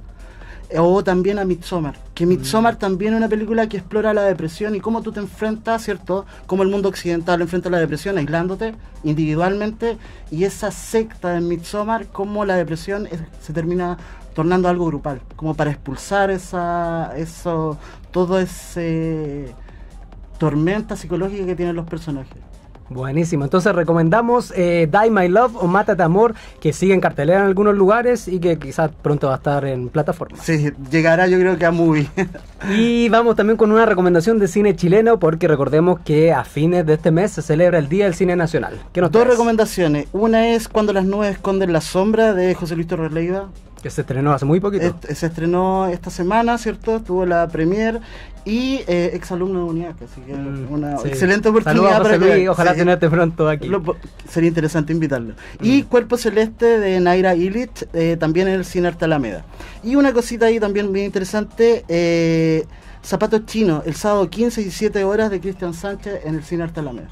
¿Y esa por qué la destacas? La destaco porque Cristian Sánchez es uno de los directores nacionales más importantes antes de la dictadura y post dictadura. Es de los directores chilenos que se quedan en Chile haciendo cine. Así que es muy importante como para graficar cómo muestra la sociedad chilena y cómo ha ido evolucionando en las últimas décadas. Pero antes, como cada jueves, vamos con nuestro panelista, crítico de cine y docente especializado en historia del arte, Raúl Rojas Montalbán. ¿Cómo estás, Raúl? Bien, aquí recuperándome la voz y emocionalmente de lo que fue el concierto de Oasis ayer, fue potentísimo.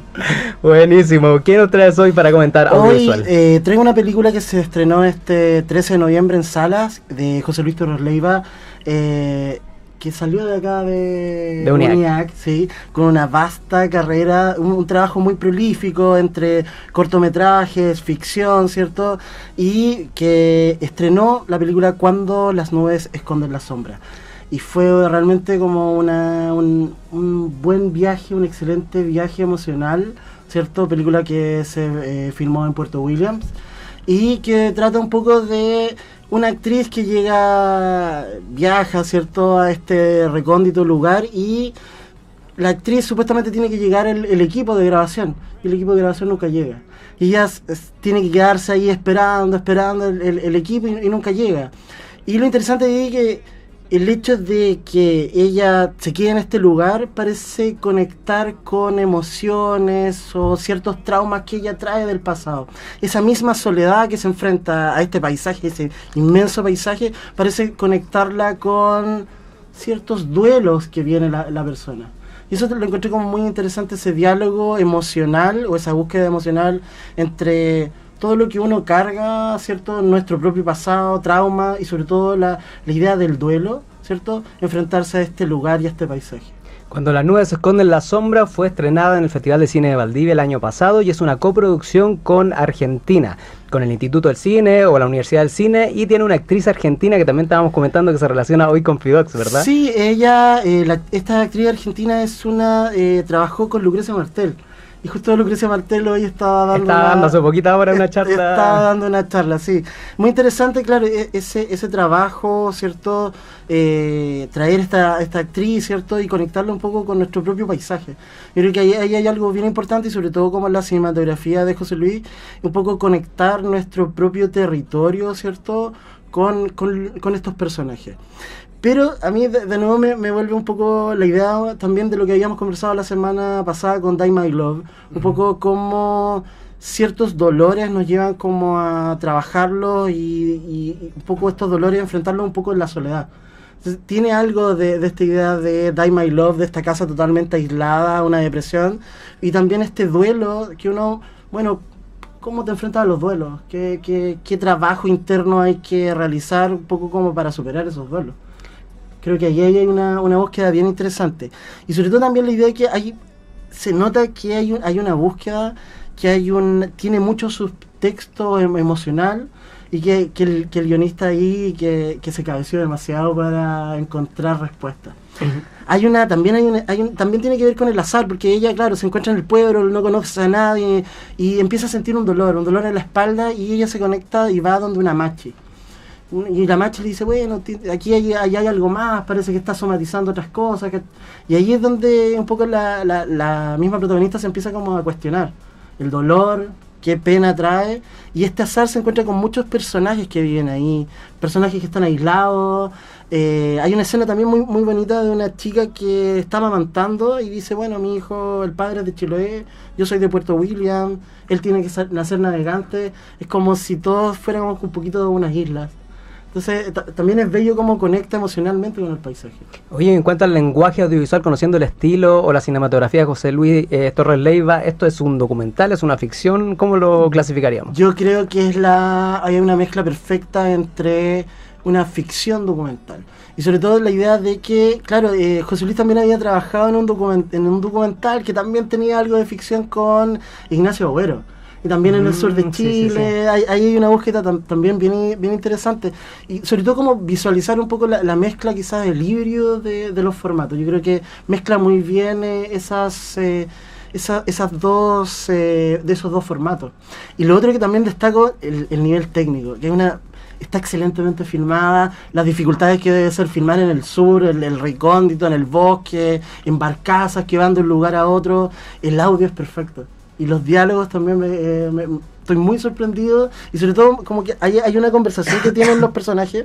La chica sale en auto a dar vuelta y se encuentra con otra chica. Tiene una conversación en el auto como muy, muy azarosa. Que tiene algo ahí también de la idea de la búsqueda documental. Y es una conversación muy potente. Muy potente, donde uno muchas veces tiene que como leer el subtexto, conectarse emocionalmente con los personajes. Y creo que hay un gran valor, y creo que me va a quedar dando vuelta a la película. Me encantaría verla de nuevo, y en un poco en la ambición quedé con ganas de ver un poquito más. Les invitamos a estar atentos entonces a Cuando las nubes esconden la sombra. Vean el tráiler, desde el tráiler es muy hermoso, muy bello. Las locaciones fílmicas de Chile se notan ahí. El paisaje, lo recóndito del paisaje, el cielo, los cerros, el bosque, creo que logra como un diálogo interesante con los personajes. Y sobre todo el tiempo que te da como al espectador de conectarse con eso.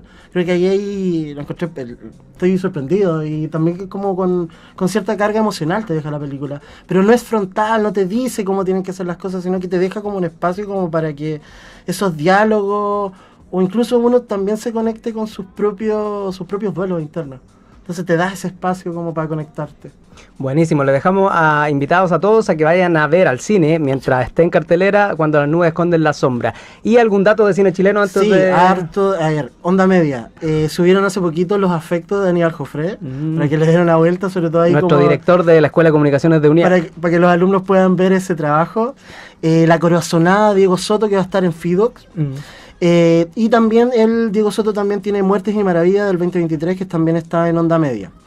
De José Luis Torres Leiva también Vendrá la muerte y tendrá tus ojos, que yo también creo que es una película que está conectada con la muerte, con el dolor, y que también está en Onda Media para que le den una vuelta. Y José Luis Torres Leiva también tiene muchos de sus trabajos que están en YouTube, y que son videos de ensayo. Muchas veces, claro, tendrá una veintena de trabajos José Luis Torres Leiva, muy prolíficos, pero también son trabajos muy personales, y para que le den una vuelta ahí en YouTube.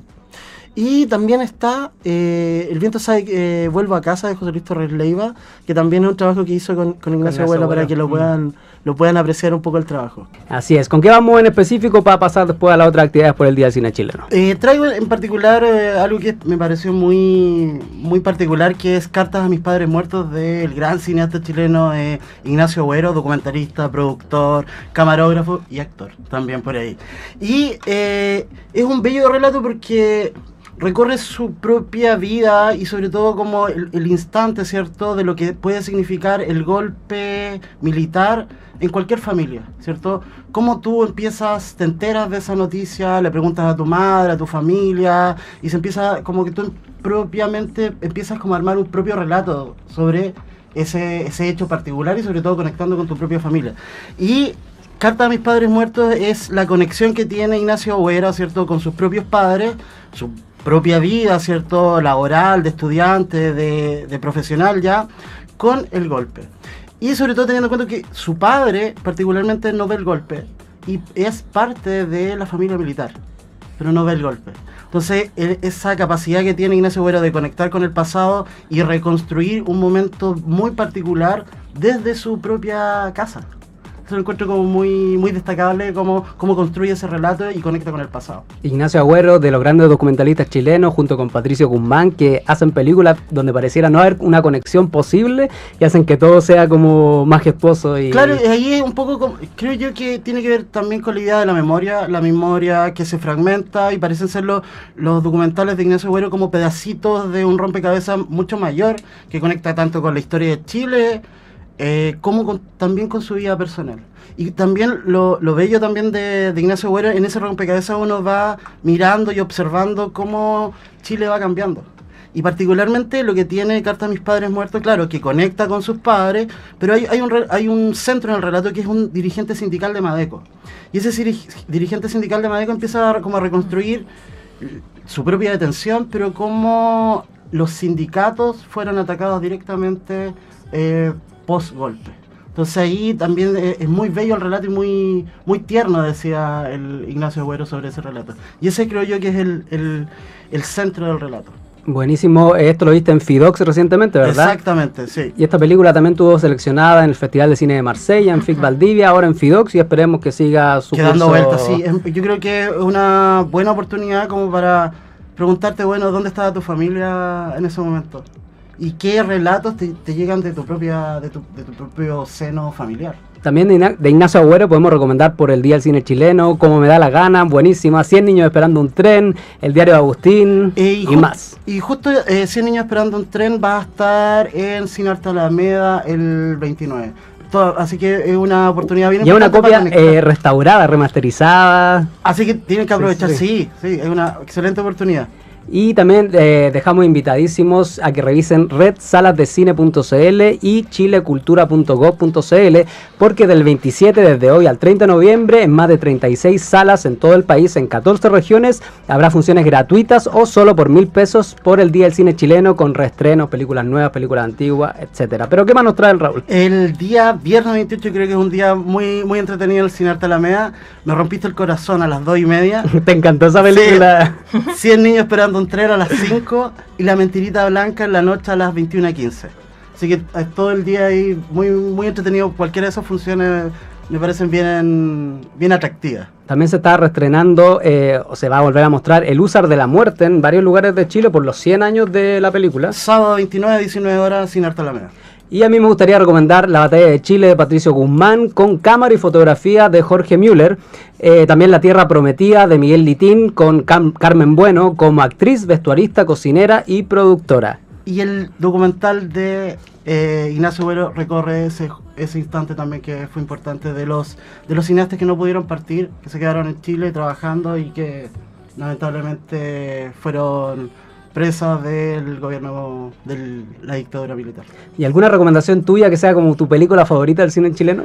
Yo siempre creo que me gusta mucho Tres Tristes Tigres de Raúl Ruiz. Es como un cine pre-dictadura, pre-golpe, donde todavía se podía palpar cierta inocencia en la sociedad chilena.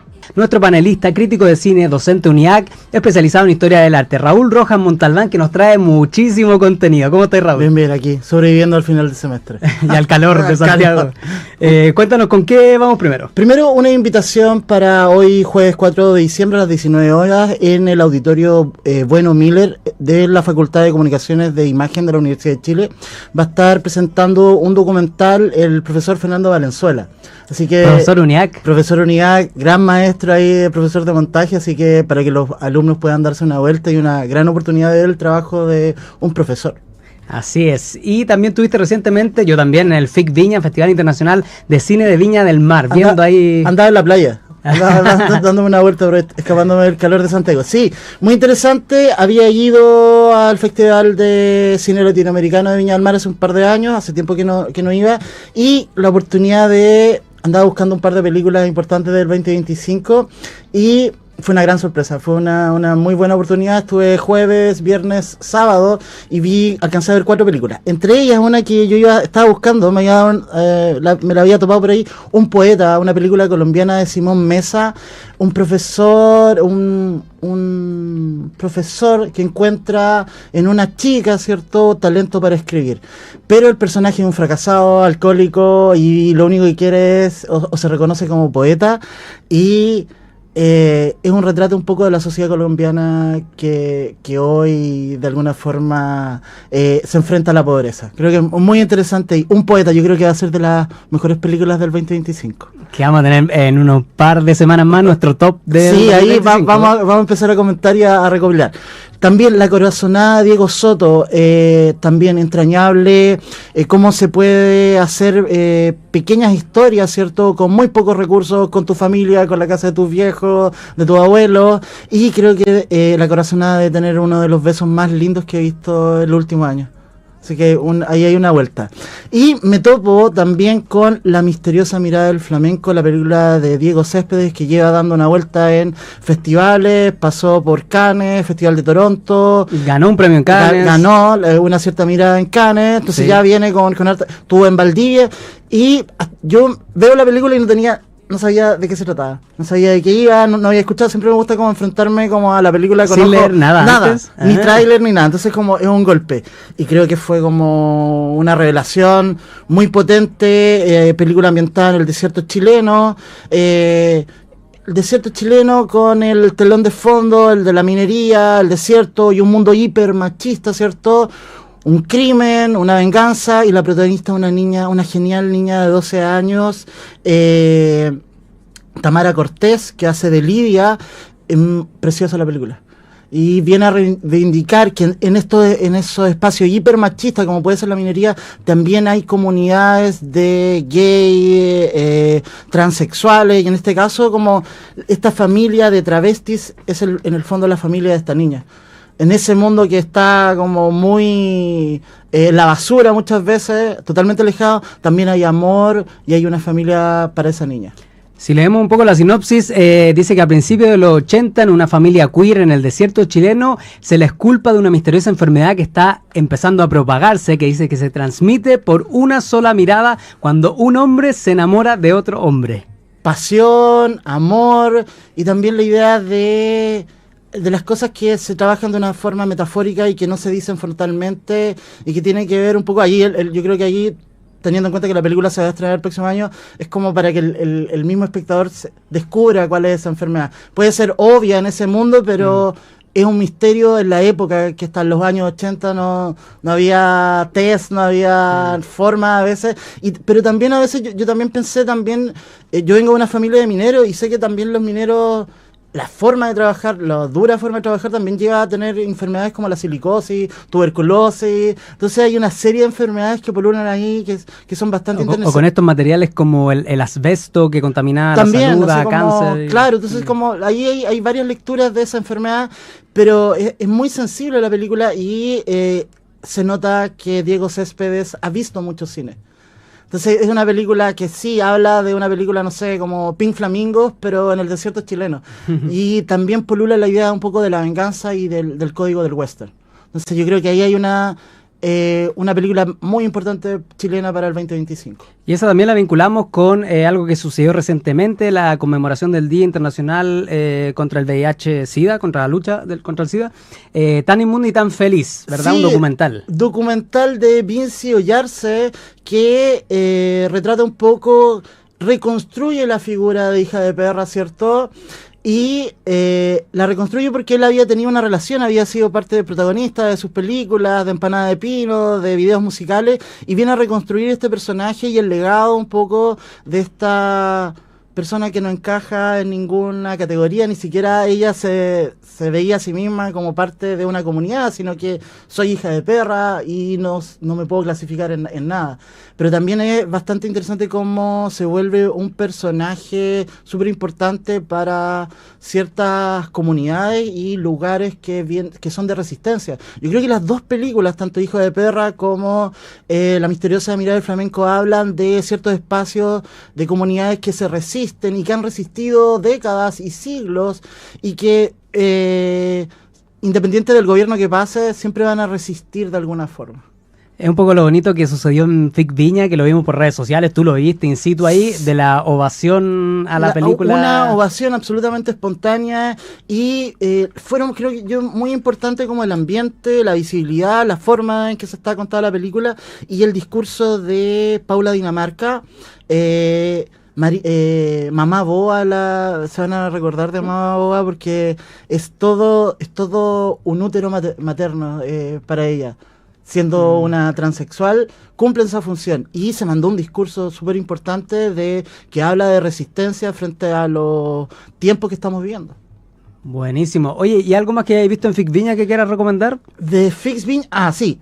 Salió el ranking de las mejores películas de Carrer du Cinema y justo FIC Viña trajo una de esas películas que están en la lista, que es de Agente Secreto de Clever Filó Mondaca, y interesante película que ambienta un poco la dictadura y la persecución de cualquier disidente en la dictadura brasileña. Interesante, loca la película, tiene algo surrealista, algo de sueño, es muy interesante la película.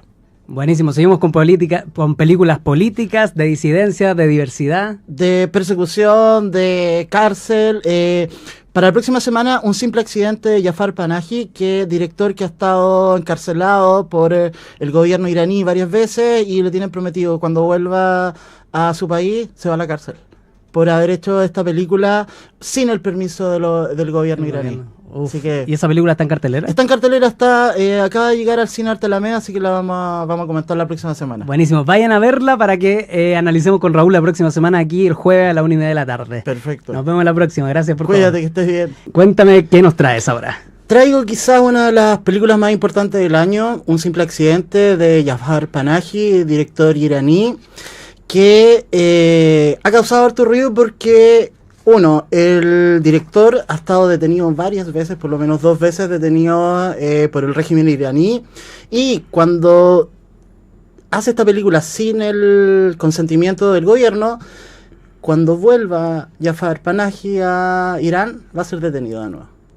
Ese es un poco el contexto, pero la película creo yo que tiene conceptos que son bastante importantes, que hablan de la humanidad, el dolor, la resiliencia, la venganza también, violencia, la tortura y cómo opera el totalitarismo.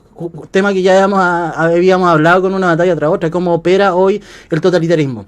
Y la película parte con un hecho azaroso, ¿cierto? Un simple accidente, un atropello de un perro que gatilla, ¿cierto?, eventos que van a ser sumamente importantes para los personajes, porque tiene que ver un poco con la idea, bueno, ¿qué pasa si tú te encuentras con tu torturador en la calle comprando el pan y rememoras todo la violencia que recibiste de ese torturador? Ahí está el choque y ahí está como lo más importante de la película, que tiene que ver con un poco las decisiones que uno toma, ¿cierto? La moral, la ética. La moral, la ética, cómo soy. Voy a repetir lo mismo que me hicieron, teniendo la oportunidad, porque claro, este personaje, ¿cierto? Vahid, lo ve, lo empieza a seguir, ¿cierto? Y toma la decisión impulsiva, ¿cierto?, de vengarse. Lo rapta. Y en ese tránsito de raptarlo, ¿cierto?, entra en duda si es o no es el torturador. Y ahí le empieza como a un vagar por la ciudad, ¿cierto? Es muy importante el desierto, la ciudad de Teherán, y empieza a buscar a otros torturados para comprobar si realmente era él o no el torturador. ¿Y realmente eso le traerá satisfacción vengarse o no? Todos tienen el impulso inicial, ¿cierto?, de vengarse, de hacer algo. ¿Qué es lo más como primero que se te viene? Porque es que aquí tiene que ver un poco también la idea de la venganza, que la venganza uno quizás podría como definirla como un impulso primario, ¿cierto? Pero un impulso primario que hemos aprendido de alguna forma a controlar. Entonces, claro, él se ve con la necesidad así como de vengarse de todo lo que en el fondo, porque todo lo que él vive en el presente es producto de esa tortura, de lo que vivió. Y eso también tiene que ver un poco con los mismos testimonios de Jafar Panahi en su detención, que empieza un poco a escuchar todos estos relatos y llevarlo un poco a una película que para mí evidentemente te muestra y evidencia cómo actúa el régimen iraní contra su propio pueblo. Es una película de ficción basada en hechos reales que fue ganadora de la Palma de Oro en el Festival de Cannes, coproducción Irán, Francia, Luxemburgo, y ha tenido 4 nominaciones a los Globos de Oro. Y Raúl nos dice que sí o sí va para el Oscar. Para mí es la que va a sonar, y un poco la idea de que hay algo un poco sintomático. Rastreo un poco la idea de que 2 grandes películas del año, voy a agregar la tercera que es chilena, que es la misteriosa mirada del flamenco, tienen al desierto como telón de fondo. Y me parece como bien interesante porque creo yo que ese desierto un poco nos lleva a todo el conflicto palestino-israelí que está, ¿cierto? Que nos lleva a pensar ese conflicto desde una óptica de una imagen, cómo se representa, cómo se ve esa guerra. Y esta película, Un simple accidente, ¿sigue en cartelera? Sí, en cartelera, por favor, vayan a verla, es sumamente importante, tiene uno, creo, para mí, el final más estremecedor del año. Buenísimo. Y también queremos no dejar pasar que este es nuestro penúltimo programa del año. Estamos ya cerrando, después los jueves que vienen son feriados. Queremos recomendar películas navideñas o de fin de año. Sí, primero voy a recomendar 2 películas que uno puede enlazar con la película Un simple accidente. Una es Incendies de Denis Villeneuve, que está en Movie, y otra Holy Spider de Ali Abbasi, otro director iraní que también habla de la represión femenina en Irán. Bien interesante. Y las películas navideñas, hay una película... No es directamente navideña, pero recién la subieron a Netflix, pero tiene todo el espíritu navideño, que es una de las primeras películas de Tom Hanks del 88, que se llama Big. Un niño que pide un deseo y se transforma en adulto y termina trabajando en una juguetería, por ahí el azar un poco. Carol, de Todd Haynes, que está en Prime Video, un amor, ¿cierto?, entre 2 mujeres, ¿cierto?, con la Navidad como telón de fondo. Y para mí una de mis favoritas, que es como la que más tiene como un espíritu infantil, muy de niño, Elf, protagonizada por Will Ferrell, un humano que fue criado por elfos. Y no se da cuenta que por duendes, y no es un duende. Por lo tanto no sabe construir, se equivoca, es gigante, muy torpe, hasta que Santa le cuenta la verdad y tiene que ir a Nueva York a conocer a su papá. Buenísimo, ahí estábamos entonces con Raúl Rojas Montalbán, nuestra enciclopedia del cine chileno, como cada jueves, con muchos panoramas para que puedan ver en estas temporadas navideñas. Así es, para que disfruten con la familia. Pero antes, como cada jueves, vamos con Raúl Rojas Montalbán, crítico de cine, docente especializado en historia del arte, que trae muchas cosas acontecidas que han sucedido. ¿Cómo estás, Raúl? Sí, golpeado. Golpeado, ¿verdad? Entré golpeado y triste porque creo yo que hay algo ahí con lo que pasó con la muerte de Rob Reiner, que tiene que ver un poco con mi infancia. Yo sé que tiene que ver con varios de mi generación que crecimos viendo Stand By Me, que es una adaptación de uno de los cuentos de Stephen King.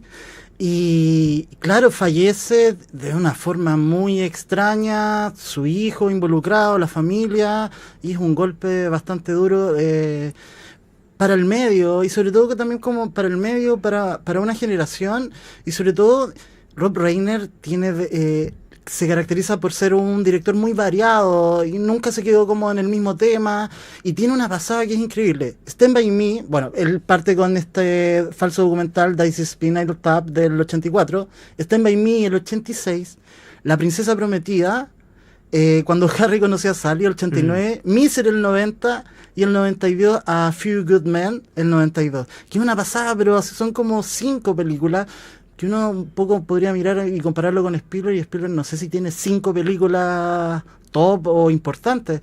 Y creo yo, para mí, en mi corazón siempre va a estar Stand By Me, con esos niños que emprenden el viaje, un autodescubrimiento, y siempre va a haber algo ahí como... Yo crecí con esa película, la película del 86, pero yo la vi durante todos los años 90 en el TNT. Entonces muy, muy familiar, y es como lo primero uno que recordó de Rob Reiner de esa película. Oye, qué año hemos tenido con tantos decesos, pero ahora con algo tan trágico a fin de año, que fue el asesinato del cineasta Rob Reiner y su esposa, la fotógrafa Michelle Singer Reiner, por su hijo, Nick Reiner. O sea, es algo terrible. Hay algo también extraño, porque Nick Reiner... había, obviamente, todo personaje famoso va a tener conflictos con su propia familia. Clint Eastwood tiene un montón de hijos y siempre habla un poco, bueno, nunca estuve. La disfuncionalidad tan exacerbada de una persona absolutamente famosa y reconocida, absolutamente funcional. No sé, John Lennon tampoco tenía una buena relación con su primera esposa, pero escribía cartas, grandes canciones de amor. Siempre hay una dualidad. Y el hijo, Nick Reiner, había escrito una película que se llamaba Being Charlie, del 2015, donde habla también del abandono de un niño, de un chico que no tiene relación con su padre, que es político, y no tiene una relación, un padre ausente. Y Rob Reiner un poco había comentado, decía que bueno, que esta película un poco servía como para sanar esas heridas de esa ausencia, y pensaba que era un nuevo camino para él. Nunca más volvió a escribir. Vamos a terapia y no tratemos de tapar con el arte. Tiene que ver algo, ¿no?, con eso, claro, y el abandono no es el abandono físico, sino que es el abandono sentimental, ¿cierto? Otro tipo de abandono que me parece un poco sintomático de la propia carrera de él. Creo que hay que recordarlo, revisitar sus películas, ¿cierto? Y, por ejemplo, yo creo que Misery, siempre voy a recordar Misery, otra adaptación de Stephen King, tiene una de las escenas más estremecedoras del cine que todavía suena cuando al protagonista, que es un escritor, le quiebran los tobillos. Sí. Todavía suena esa escena que... Y Kathy Bates le dedicó palabras muy bellas, como ensalzando su obra y su forma de trabajar. Excelente. Y un dato, dice Spinal Tap, salió el 84, y vi el tráiler de Spinal Tap, la segunda parte, es del 2025, 41 años después, hace la segunda parte y es su última película. Ay... Esas casualidades, grandes casualidades de la vida. Vale, y ahora pasemos a lo que nos trae en profundidad, que es Bugonia, esta película de Yorgos Lanthimos. Una excelente locura, un relato que te toma. Ay, es terrible. Y no te suelta, no sabes dónde estás perdido. Pero sí hay elementos en común con la filmografía de Yorgos Lanthimos, que sería como interesante un poco lanzar cierta idea. Pero ¿de qué se trata? Un par de protagonistas, ¿cierto? Teddy Katz con su primo, muy un poco de los tiempos hoy, alguien que cree las teorías paranoicas, conspiranoicas, ¿cierto? Totalmente, cómo se informa ese personaje, lo que escucha, totalmente aislado de la sociedad, se pone en su cabeza, ¿cierto?, que tiene que secuestrar a una CEO de un laboratorio que había tenido como un pasado con su propia familia, ¿cierto?, particularmente con la madre. Y es muy interesante cómo se construyen los personajes, particularmente Teddy Katz, ¿cierto?, y Michelle Fuller, que es Emma Stone.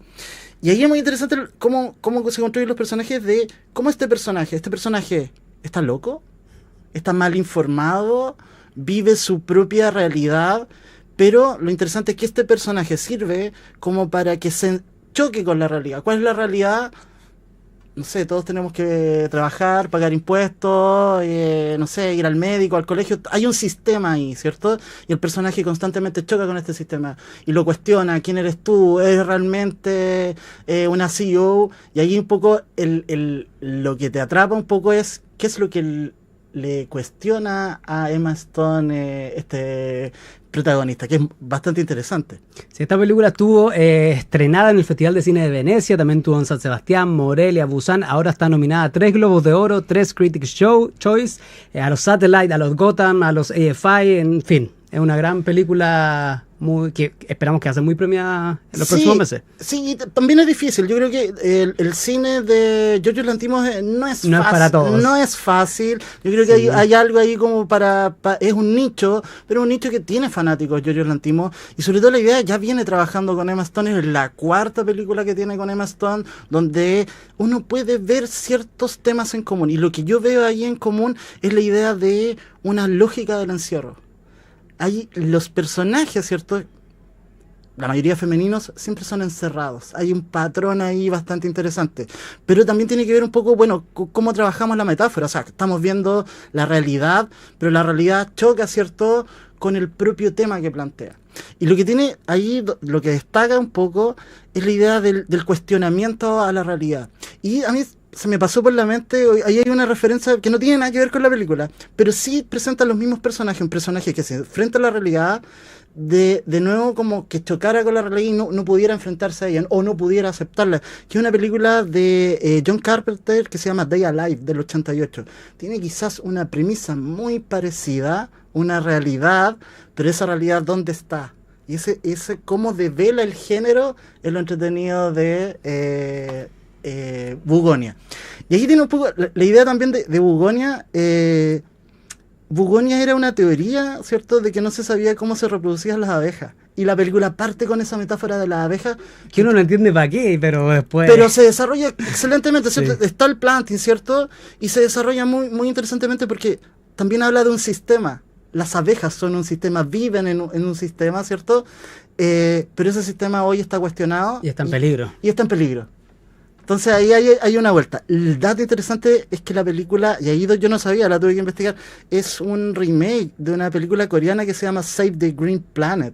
Y ahí Save the Green Planet me parece mucho más clara la metáfora a lo que apela, a lo que un poco busca retratar, ¿cierto? Acá lo que hace Yorgos Lanthimos es esconderte un poco para develarte un final que es un poco para tomarse los pelos y decir, bueno, ¿qué estuve viendo? Y ahí está un poco la genialidad de cómo se trabaja el tema, la realidad y sobre todo la idea de el género. Que ahí un poco yo creo que me gustaría que lo vieran las personas, un poco para enfrentarse con esa gran sorpresa. Vayan a verla, no va a dejar indiferente a nadie. Bugonia de Yorgos Lanthimos, y yo la vi en el cine El Biógrafo, ahí les paso el dato que está en cartelera. Está en todos lados, pero... Está en todas partes, buen público, y ahí se escuchan gritos de sorpresa, por ahí. Bacán. ¿Y alguna última recomendación, película navideña, nuestro último programa del año? Sí, tengo hay algo ahí, que fui a una función sorpresa de Joachim Trier, que es Sentimental Value, que se va a estrenar justo el 25 de diciembre, y es una película que va a estar nominada al Oscar, y que es una película muy íntima, muy linda, muy preciosa, como para cuestionarse de dónde vienes, y también hay un conflicto bien interesante entre padre y hijo, cosas no resueltas, y lo mismo el padre de uno de los protagonistas, que también es actor, hace una entrevista, y el hijo, que es actor también, le pregunta, bueno, ¿dónde estuviste tú como papá? En plena entrevista, que es un poco a lo mismo que apela la película, que también está interesante. Sentimental Value, que se va a estrenar el 25 de diciembre. Y recomendaciones navideñas no puedo pasar sino un clásico de la Navidad, que es It's a Wonderful Life de Frank Capra, que está en Amazon, para que lo vean, que ahí vienen todos los relatos de Navidad a partir de esa película. Vamos a ir con, yo creo que es quizás, y ahí ya empiezan a sonar, ya salieron las listas de muchos críticos de revistas, pero siempre quedan resabios de películas del 2025 que para nosotros nos llega un poquito con desfase, ¿cierto? Que llegó recientemente. Claro, y esta película se estrenó, si no me equivoco, la semana de Navidad, el 25 de diciembre casi. Sentimental Value, la película dirigida por Joachim Trier, noruego, que hizo mucho ruido el 2021 por La peor persona del mundo, una película entrañable, una relación que no puede ser, que no se pueden encontrar, y aquí yo creo que esta película va a dar harto que hablar porque es una de las que puede ser que gane el Oscar a Mejor Película Extranjera. Wow, hay que estar atento ahí. Sí, ahí está entre esa y otra película que comentamos también durante el año, que es Solo un accidente de Yahar Panahi. Yo creo que entre esas dos podría estar la ganadora del Oscar.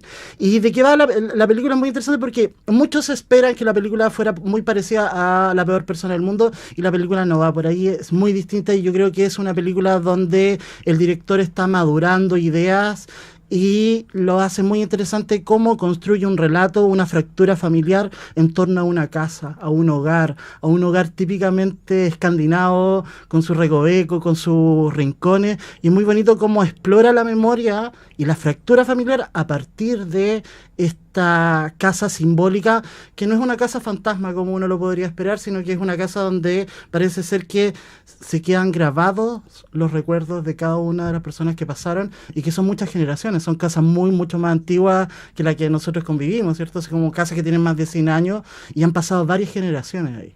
Esta película, Valor Sentimental, según Rotten Tomatoes, este portal la califica con un 97% de aprobación y una calificación de 8.8 de 10.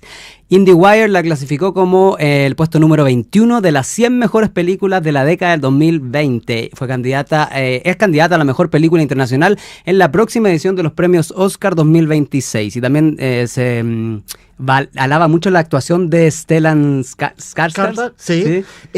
Yo creo que todo. Lo que pasa es que el director ya ha trabajado con la actriz que Renate Reinsbeck, también la protagonista de La peor persona del mundo, y repite ahí porque el primer actor con que trabaja él, que es Reprise del 2006, es el mismo actor que está ahí de nuevo. Entonces parece ser esta idea como de grabar en el tiempo también, de trabajar con estos actores que conocen un poco el túnel, pero también es madurar. Porque yo creo que la película tiene mucho de qué va. Es un padre que vuelve a su hogar por una muerte, ¿cierto? Se reencuentra con sus 2 hijas y entre medio tiene una idea de un guión. Quiere grabar un guión con una de las hijas. Y parece que el guión parece ser como una forma de sanar, es como una película muy consciente que tiene muchas capas, y es interesante como la película también dentro de esas capas es como si tú a partir de la casa estuvieras reconstruyendo la memoria de cada una de las personas que pasaron por ahí, pero también es la memoria de Europa.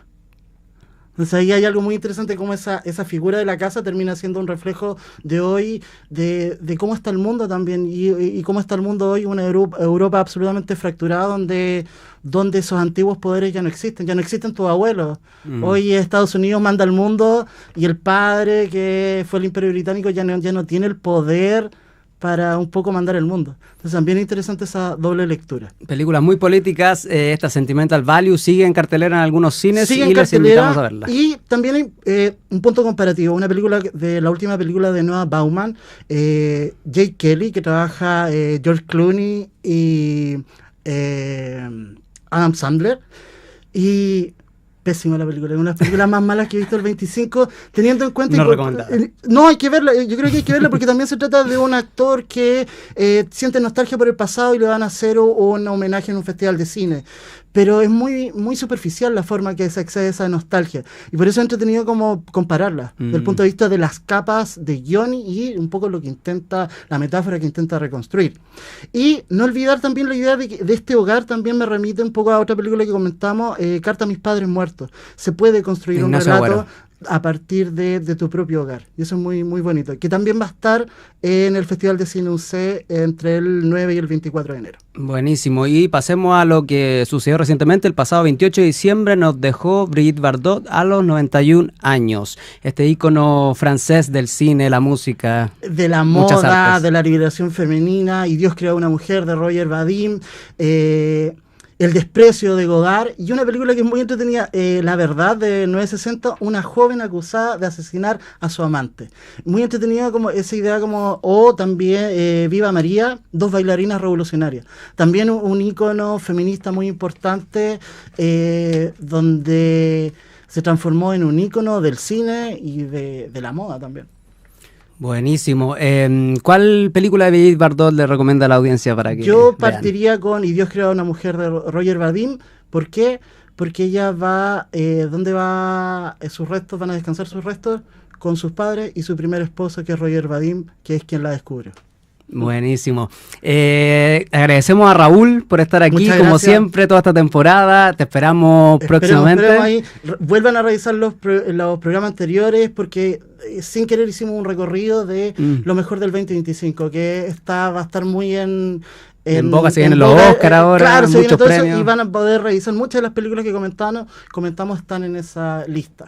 Buenísimo, muchas gracias por todo, Raúl, y nos vemos pronto. Cuídense. Saludar a nuestros panelistas de cine, Dominga Morales, Raúl Rojas, al equipo de Radio UNIAC, Antonella Esteves, Muriel Riveros, Jaime Barra e Ignacio Palacios, y la gente de mi querida Escuela de Comunicaciones, Pía Tomé, Ilón Capino, Ignacio Barrales también ahí que nos apoyó, y Marcelo Ferrari, y a nuestro auspiciador aquí, Mazamiel Panadería, José Vera, Juan Carlos Vera, Javiera Cataldo y Catalina Cataldo, y a toda nuestra audiencia, gracias por sus comentarios, por ver nuestro programa, por estar atento a la programación de Radio UNIAC. Volvemos en marzo y les esperamos con más de Imagen en Movimiento. No olviden suscribirse al canal de YouTube de Radio UNIAC, seguirnos en Instagram y estar atentos en radio.uniac.cl. Nos vemos muy pronto. Soy Leonardo Cabezas, Andrea Chiñoli, y hasta la próxima. Chao, chao. Fotograma a fotograma, un cuadro por cada segundo. Te esperamos el próximo jueves con más de Imagen en Movimiento, nuestro espacio para hablar de cine, animación y creación audiovisual, donde nada es al azar. Escúchanos en Spotify y en radiouniac.cl.